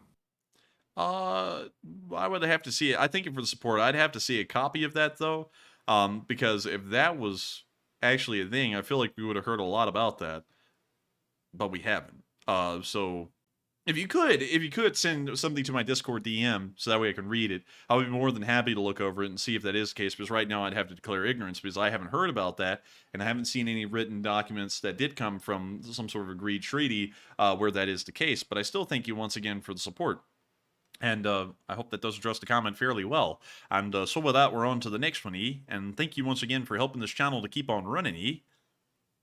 All right, and up next we have a $10 super chat from Carson Larimore, who says, are the DLR and LNR prisoners swapped back where they come from, or are they held as traitors to Ukraine? I don't know what happens to them, because I have never heard a lot of details about the DNR or LNR troops in captivity, so I can't really confirm whether they are being traded or not. We don't really know what happens to them, because they get captured as prisoners, and then we don't hear any news about them, so really anything could be happening to them, and we have no idea. We just know that the Russians get captured, put in prison, well, put in a POW camp, and then once an exchange happens, they're taken out and given back to the Russians. But I haven't seen that happen to DNR or LNR troops yet, and I don't know what's going on with them. So with that, I hope that does address the question fairly well, at least based off the lack of information that we have. And I thank you so much once again for the support and helping this channel to keep on running. And so with that, we're on to the next one, and thank you once again. All right. And also, big thanks to everyone. We've reached 702 followers on Twitter. 702? That's it? No, 1,702, I meant to say. I was about to be like, dang, we've actually gone down. Yeah, so we've gone up a pretty good bit. And also, I'm going to try to make it a goal to do 2 tweets a day with some pretty interesting topics, like verified from multiple different sources. And hopefully we can do that if time permits, but that is the goal for now. And so with that, now that we've gotten that roadmap laid out, we're on to the next one. All right, and up next we have a $10 super chat from Avari Mandabratis, who says, here's a skit for you. Orange Man is lying in the ER at an overcrowded hospital with severe bunions. He hears a familiar from behind the curtain. Choose who it is. Rodney DF shows up for kidney stones and tells jokes. Oh, God. Oh, man. Oh, man, this hospital, it's terrible. There's not enough room. It's very crowded. I thought we fixed this during the virus, but apparently we didn't. It's absolutely terrible. I gotta tell you, but this isn't as bad as... Oh, well, I can't... Wait a minute, I don't think I can say her name. 1 second. Have I said Nancy Grace's name, if you don't know who I'm talking about, Matthew, on stream before doing the voice? I think you have, but I'm not sure. Okay, well, we'll just say we have, and it's not meant as political. We'll just say that. So, now getting back to it. This bunion is huge. Absolutely incredible. It's the biggest one they've ever seen. Rumor has it, the hospital staff haven't seen anything as big as this one before. It's absolutely unbelievable. But not as unbelievable as the swamp being run by Nancy Pelosi. Can you keep it down over there? What was that? It's President Nixon. And it sounds like someone needs to shut their mouth. No, I'm sorry, man. I didn't know you were over there. I mean, I gotta say, nobody has credibility. Just shut up, man. Just shut your mouth. Oh, man, I'm telling you. This place is a riot. Where am I, the insane asylum or something? I get no respect around here. I had kidney stones and they sent me to the crazy house. Oh, man, and it gets worse from here. The doctor told me, oh, you won't believe what the doctor told me. Oh, man, it's unbelievable. Absolutely wild. The doctor told me that you people were presidents. And they call me the crazy one. Oh, man, the country's gotta be... What the hell are you talking about? You stupid or something? You sound like some kind of guy who's crazy in New York. He wears like a sweaty, greasy-looking wife beater, and he probably beats his wife. Probably beats him severely, really badly. I respect women. Listen, I can tell you one man that doesn't respect women. That would be Lyndon B. Johnson. He Jumbo? He enjoyed Jumbo a little bit too much. I'll tell you that. But with that, I thank you for the support. Thank you for the support, Avari. I think that's about as far as I've ever taken the voice impersonations and trying to make them as funny as possible. And I got to thank you so much for supporting this channel and helping us to keep them running, because it is something to try and do the voices, and I hope that one was funny, because I see a lot of people saying they enjoyed it, actually. I don't know if the Nixon was good, though, because my mom said, just to let y'all in on a rumor, my mom said that's actually one of the worst ones I do. But what do y'all think about it? Because, I try and do that one a little bit. But with that, as President of the United States, I have to tell you, if the President does something, he's not guilty. Oh, he's not guilty. And so with that, we're on to the next one. But thank you, Avari, for helping this channel keep on running and supporting the President of the United States. And hopefully we covered that one fairly well. And we're on to the next one, which is from Sly Walker, who puts in a 7 and does not leave a comment. But Sly Walker, thank you very much for your second super chat of the night. And thanks for keeping the lights on as well. And we appreciate it very much. And up next, we have a $5 super chat from Dark Warrior 137, who says, the Crimea Bridge is falling down, falling down, falling down. The Crimean Bridge is falling down. Slava Ukraine and Igor. And thank you so much for the support. And I would say that the Crimean Bridge, or the Kerch Bridge, is falling down. It surely is. I mean, like, hell, the Russians are literally taking it apart because it's that bad off. So, with that, I hope that does address that fairly well. And I thank you so much once again for support and helping this channel to keep on running. And with that, we're on to the next one. And the next one goes to Marwan, who puts in a 5 and says, oh, can't read that one. Oh, definitely can't read that. But thank you very much for the support, and we appreciate it very much. And up next, we have a $5 super chat from James Hansen, who says, please explain what the agreement was when Ukraine submitted weapons for safety guarantees. Thanks. The requirements when Ukraine submitted the nuclear weapons is that they would not be heavily sanctioned due to violating the nuclear arms treaties that limited certain countries to being the only ones that could have nukes, and in exchange for handing over those nukes voluntarily, they would be provided under the memorandum, and memorandums are not binding like treaties. They would be offered protection by the Russian Federation, the United Kingdom, and the United States. That was the terms that the memorandum laid out. So I hope that answers the question fairly well. There wasn't a lot beyond that, and it was a memorandum, which technically is not as binding as other forms of treaties that can be agreed upon amongst countries. It's something that really isn't enforceable. So it was more like kind of like a verbal agreement instead of something in writing, I guess, if you wanted to explain it in normal legal terms. So with that, I thank you so much once again for the support, and I hope that does address the question fairly well. And with that, we're on to the next one. Also, Indy Andy 4C said, as Nixon, your parody is of an exaggerated parody. I've got to pull up the clip. Y'all got to understand where that Nixon is coming from, because Matthew knows where it's from. Sounds like someone's breaking in. I've got to pull that up. Call of Duty zombies or something? Yeah, I saw. Sounds like someone's posting cringe. Sounds like someone's breaking in. There we go. Sounds like someone breaking in. Just a That's the Nixon that we're doing an impersonation of. It's not the real Nixon, because the real Nixon is a lot more subdued when you hear him. Like, it's a massive exaggeration right there. But yes, it is a parody of Nixon, and we're doing a parody of Nixon. So that's why it sounds kind of really, really overdone for a Nixon. Because the real Nixon actually talks something like this, and he would sit there and he would say, well, I don't really think the situation with China is as concerning as many people think it is. When you really go over there, you realize that they do not like the Soviets as much as we do. He talks like that, but, that's not as funny to me and Matthew as going, sounds like someone's breaking in, because that's just funny because of, like the meme. But anyways, with that, we are on to the next one. Sock it to All right. me? That's OCB said it, man. He said it. Sock it to me? But anyways, we're on to the next one.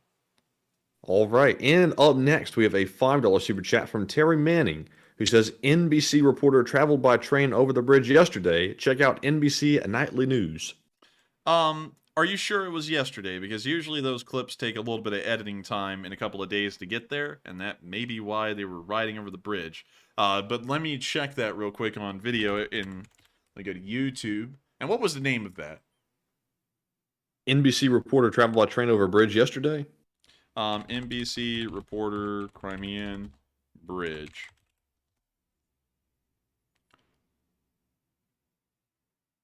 Let's see, this is NBC. I see a clip here that apparently pops up as number 1. And let me see here.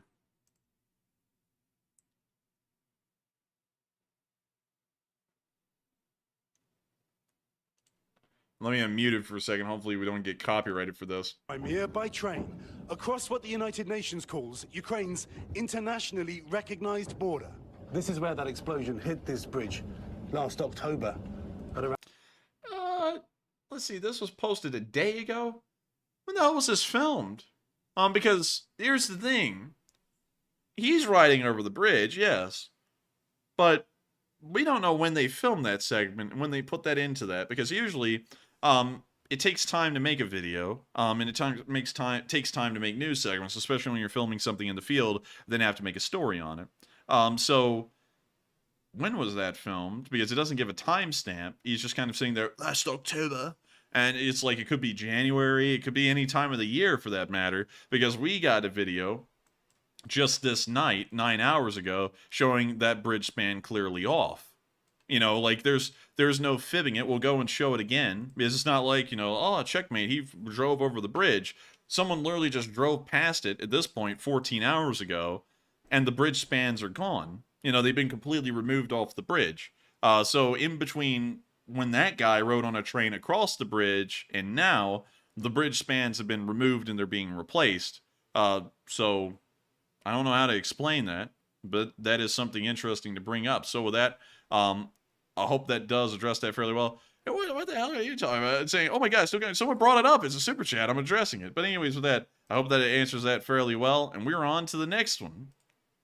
And up next, we have a $5 super chat once again from Bailey Barr, who says, I love you, Matt. And thank you. It's good to see you again, Bailey. And thank you very much for the kind words as well. And I appreciate it. Very kind words. And with that, we're moving on to the next one, which is from Opus, who puts in a 5 and says, Enforcer Matt gets the medal for bot swatter. And thank you very much, Opus. And I will gladly take that medal. It looks like a very nice one, actually. I didn't know they had a emoji for a medal. I'll take that one. I like it. But with that being said, we're on to the next one. And thank you both for the support. And the next one goes to Dark Warrior 137, who puts in a 5 and says, could Ukraine destroy the bridge with a HIMARS as a Russian train is about to pass it? Sending a train overboard full of equipment would be great. Yes, that is a good question. They probably won't be able to hit it with a HIMARS because it would require an ATACMS, and they don't have ATACMS, so right now it's out of range for them. But hypothetically speaking, let's just say, hypothetically speaking, in an alternate scenario, there is a train crossing that bridge. Yeah, right? You understand me, Matthew? Yeah. Okay, thanks. Okay, so there's a train crossing the bridge, yeah? And if a missile comes flying in, all right, what's it going to do? Blow up? Logically, it's going to hit the bridge, okay? Hypothetically speaking. So, hypothetically speaking, there's a missile flying to the bridge, it hits it, and it explodes. There could be a train at that train signal, and it could explode. Yeah? Sure. You're literally listening to facts and logic right now. I do not understand how you're not understanding this. But anyways, I hope that addresses the question fairly well, because hypothetically speaking, it could. Yeah, okay. All right, thanks. So with that, someone actually was like, yeah. But anyways, I hope that does address that fairly well. And thank you so much for the support. Yeah, thanks. And with that, we're on to the next Bots one. Destroyed with facts and logic live on air. That wasn't a bot, though, but I thank you so much for the support and helping this channel keep on running. Yeah, thanks.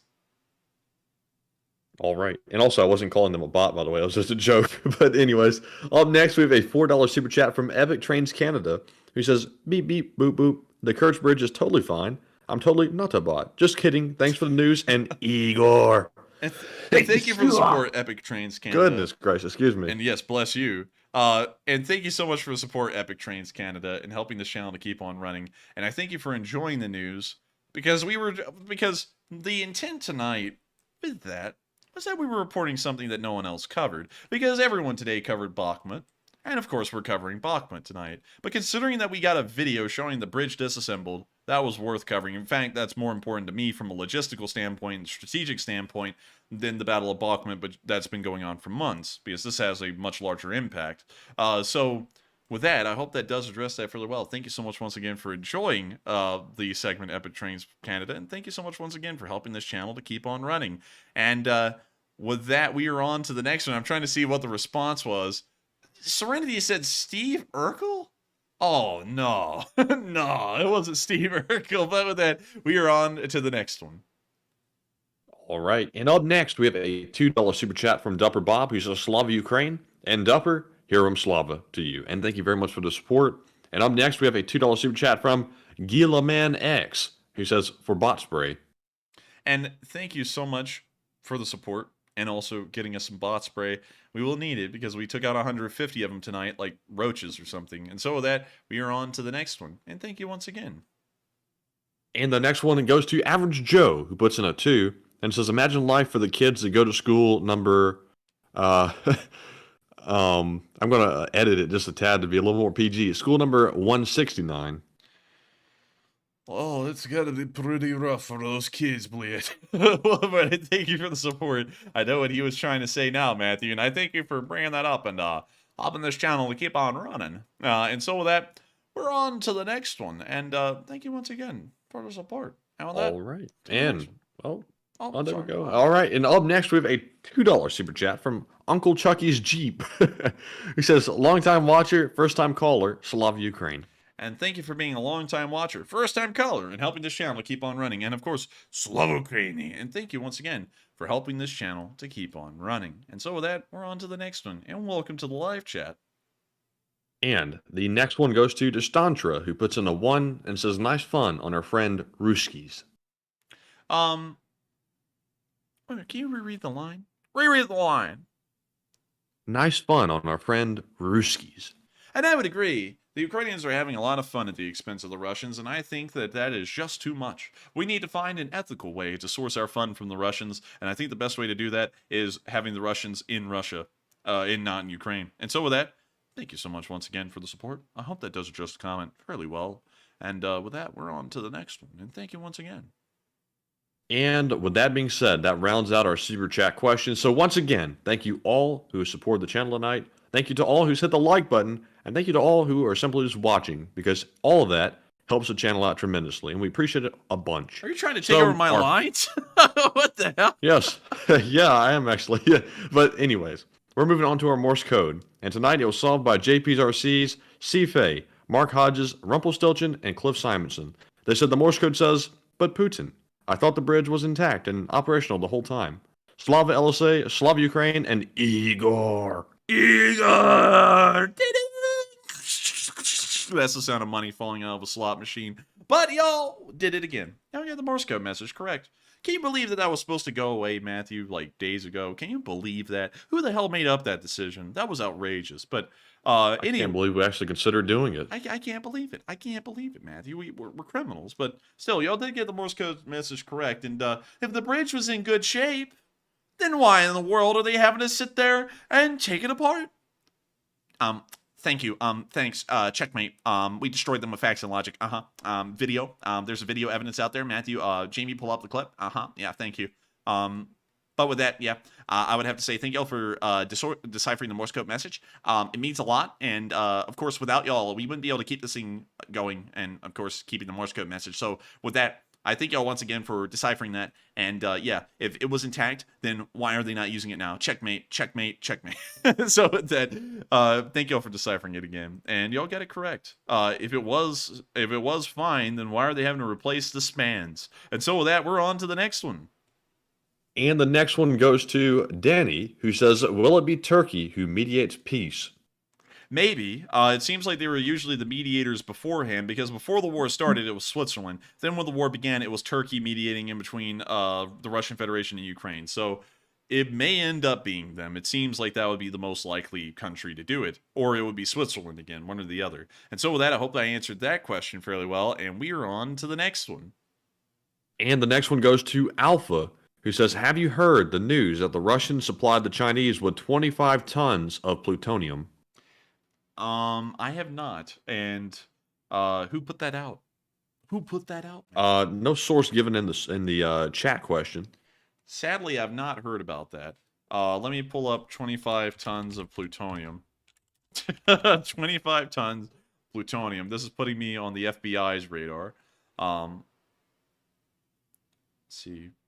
Right here it says 25 tons of plutonium will be stored in facilities in 2015. Not seeing anything recently talking about the transfer of plutonium from China to Russia, because that would be something that would be covered everywhere, considering that the Russians are supposed to be starting a nuclear arms race. So I haven't heard about that, and I can't find anything on it, so I hope that answers the question fairly well, and we are on to the next one. And up next, we have a question from Pakatang, who says, do you agree with the thought that Ukrainians are dying because Russia has failed 4 times to become democratic? I would agree. Yeah, I would say that that may be the reason why. But there really is no way for the Russians to become a democratic country. Kind of shocking, right? Interestingly enough, democracies don't work everywhere, and it takes a very special evolution of a culture and a society to make a democracy successful. The Russians don't really have that evolution in play, mostly because of the Mongol conquest of their lands back during the 1200s to the 1400s that changed their society from being one set by, I guess you could say, elements of society regulating and limiting other elements of society. That completely ended with the Mongols, and the Mongols created a top-down exploitive system that has not been replaced yet. Like throughout the Tsardom, throughout the well, I guess not really the Khanate. I'm trying to think of what it was called. The Horde, the Golden Horde. Through the Golden Horde, through the Tsardoms, through the Soviet Union, and the modern Russian Federation, the same baseline form of power has existed. It's an exploitative system that only benefits the guys at the top and their inner circle of cronies. That's it. It's been that way since the Mongol invasion. It's never changed. And their culture and society has been formed by this for so long, it would be really hard to change that. So, sadly, unlike other countries where you could say democracy can succeed, like in Germany and France, the United Kingdom, and also the United States, there just wasn't the groundwork like there was in those countries to make it succeed in Russia.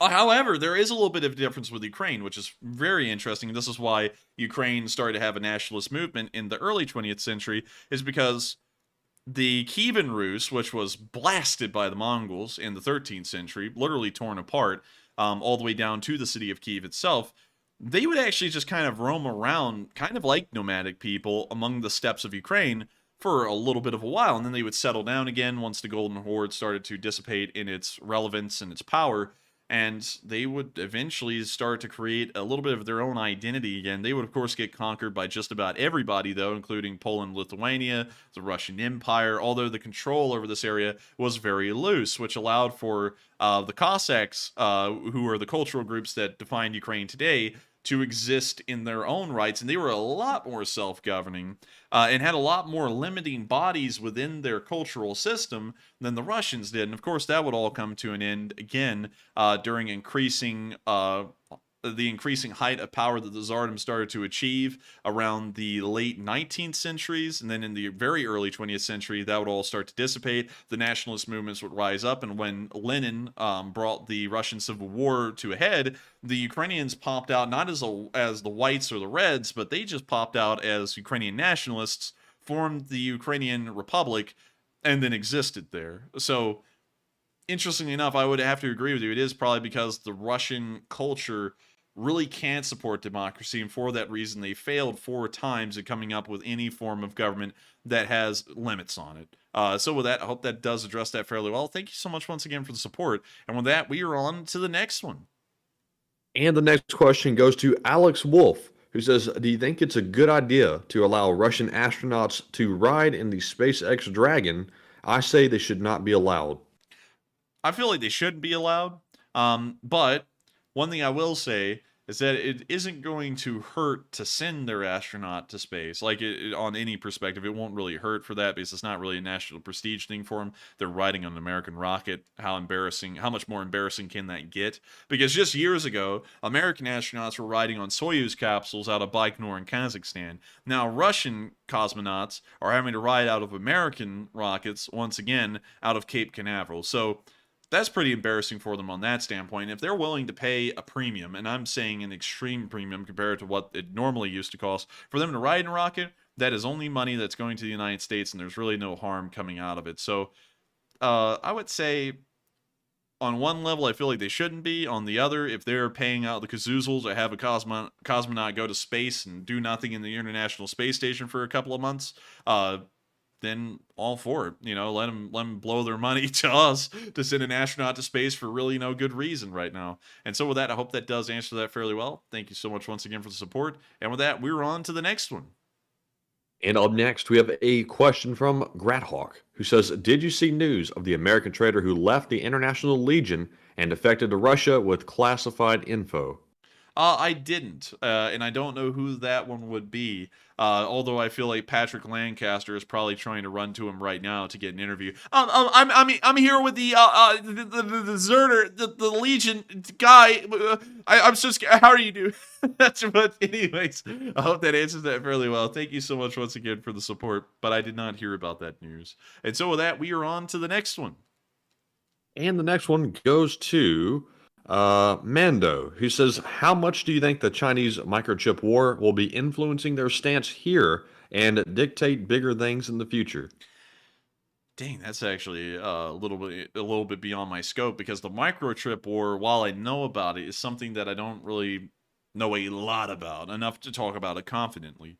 From a layman's standpoint of not knowing anything about it, I would say that's probably not going to influence their standpoint here, because a lot of their progression in China relies on cooperation in some way, shape, or form with the West and stealing that technology. And so if they end up supporting the Russians, there is no computer industry in Russia at all. There's nothing there. So that would not be beneficial to them. They most likely would be cut out from computer development in the West, bless you. And so they probably will end up not supporting Russia, if I'm looking at that perspective correctly. Of course, not really knowing a lot about it. So with that, I thank you so much once again for the support. I hope that does address the comment fairly well. And with that, we're on to the next one. And up next, we have a question from Montern, who says, did you cover the leaked documents about Russia wanting to annex Belarus by 2030? You probably did it as old news, but I only heard it today. And I thank you for the support. I haven't heard about that before, actually. A lot of people are bringing up things I have not heard about whatsoever. And so sadly, I don't really know a lot about that. I wouldn't doubt it, considering how much of a puppet Belarus really is and how weak they are. I wouldn't doubt that that would happen at all. But at the same time, I haven't heard about it, and I haven't heard about those documents either. But I do thank you for the support and helping this channel to keep on running. And with that, we are on to the next one. And the next one goes to Yankee, who says, do you think that Belarus going to China could give Putin an out to negotiate an end to the war? Can you reread that one again?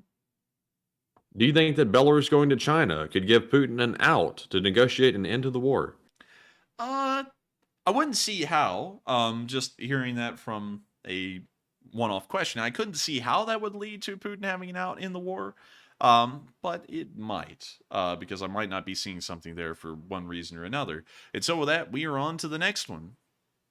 And the next one goes to, let's see here, what else happened? Who says, I heard today on a pro-Ukraine channel that the Russian casualties were over 200,000, and was this vastly overrated? That sounds vastly overrated. I don't know what pro-Ukraine channel that is. So no beef against him, because, for some reason people take beefs really quickly. But right now we see on the Kyiv Independent, they've taken 150,000 killed. If you included the wounded and made that the casualty figure, it would be well over 200,000. It would be up towards probably, 450, 500,000 maybe.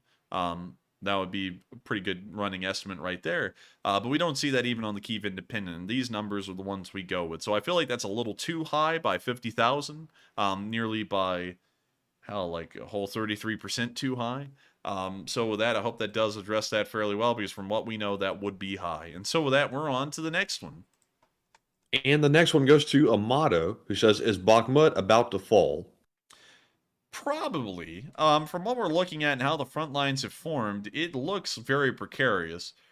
The Ukrainians are probably going to withdraw from Bakhmut, so if you call that Bakhmut falling, then yes, it will fall. It's not necessarily falling. Falling would be like a pitched battle where the Russians actually beat them, like push them straight through the city from one side to the other, or they surrender in a siege. That would be the best description of falling. Kind of like how Mariupol fell to the Russians when the Azov surrendered in the Azovstal. That would be what I call fall. But the Ukrainians are probably going to withdraw from Bakhmut, create new defensive lines in the ridge lines outside of the town, and also use Chasiv Yar as a new defensive position from what we can see. So with that, I hope that answers that question fairly well. And we're going to answer 3 more questions before we round out this stream tonight. And so with that, we are on to the next one. And the next one goes to Judy Wilson, who says, if Putin takes a dive out of a window, do you think the next in line would pull their troops out of Ukraine? I think the next in line, depending on how Putin falls out of a window, we'll have to make a decision whether they do or not. You see, if Putin gets assassinated and it's connected to someone or something in the West, they'll make him a martyr, and they'll say that the war needs to continue and his legacy needs to be lived out, probably. Because in the Russian public's eyes, he will look like a martyr. He'll look like he would have actually died for a cause, and that would be worth supporting. So they'll probably try and keep the war going if he gets assassinated by a Western country. If he gets killed by a coup within, the people who take charge will probably be anti-Putin. They'll be saying, this guy sucked, everything he did sucked, and we need to reverse it all. Kind of like de-Stalinization, but instead of Stalin dying from a stroke, he gets killed. So with that, I hope that answers that question fairly well. And we are on to the second to last one of the night. And this one goes to Louis Noel Magana, who says, has Belarus has Belarus been sanctioned in any way? And will they be sanctioned if they receive items from China for Russia? Belarus has not been sanctioned from what I know. I was trying to make sure I understood that correctly. Belarus is not sanctioned from what I know, heavily at least. They hardly have as many sanctions on them as the Russians do. If the Chinese sent equipment to the Belarusians and the Belarusians sent that equipment to the Russians, I'm fairly certain that would definitely incur sanctions on Belarus, incredibly heavy ones. But the problem is that for the Chinese to make it to Belarus, their aircraft would probably have to stop over in Russia anyways. And why send them to Belarus, even for diplomatic reasons, when you could just drop them off in Russia anyways? So I would say probably there might be sanctions put on them if that was to occur. But I feel like it will be unlikely for that to happen, considering it would just be a lot more easy and cheaper to just send the equipment straight into Russia and not send it in a large circle in a way. And so with that, we are on to the final question of the night. And so, who is the lucky last person that threw in the lucky last question of the night? And that viewer is Frequency Harmonic, who says, here's a quote from Napoleon: you must not fight too often with one enemy, or you will teach him your art of war. We need to help end this quickly before Russia gets their stuff together, or China gets involved. What are your thoughts? I would say that it definitely needs to be ended quickly, because short wars are much better than long wars from an economic perspective and from every perspective. So I would definitely agree with you that it is imperative that we make sure that the Ukrainians can end this war as soon as possible. However, while the Russians are learning how the Ukrainians fight, the Ukrainians at the same time are also learning how the Russians fight. So it probably will end up kind of leveling out, because once the Russians adapt, the Ukrainians adapt their adaptation, and it just continues on like that until the end of time. But I would definitely agree with you. The war needs to end as soon as possible, and we need to continue to work in that direction to make sure that the war will end soon. So with that, I hope that answers that question fairly well. And on that note, we have reached the end of tonight's stream. Thank you all so much once again for watching. It's been one hell of a stream tonight with some pretty crazy news. And of course, if y'all did enjoy, make sure to hit the like button, make sure to subscribe, and also make sure to comment. Make sure to join the Twitter as well. The link is in the description below. We have 1,700 followers right now. Can we get that up to 2,000? But of course, I thank you all so much once again for watching. It's been an absolute pleasure, and I will see you all tomorrow at 10 p.m. Eastern Time to cover the next 24 hours of the news of the war in Ukraine. Good night, take care, stay safe, and of course, Slava Ukraini. Good night and Slava Ukraine. Herom Slava, green from Ukraine. Yes. The Lviv Spring Army sends its regards.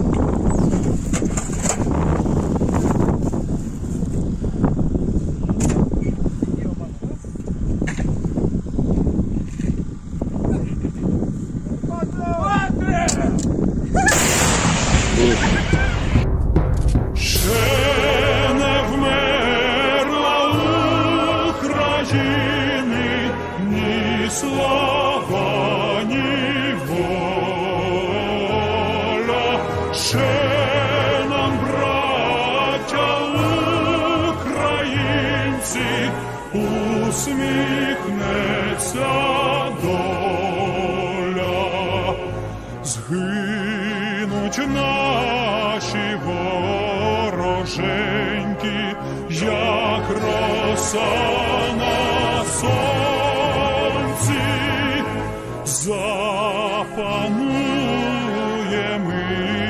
ми, браття, у своїй сторонці. Душу тіло ми положим за нашу свободу і покажем, що ми браття козацького роду. Душу і тіло ми положим за нашу свободу.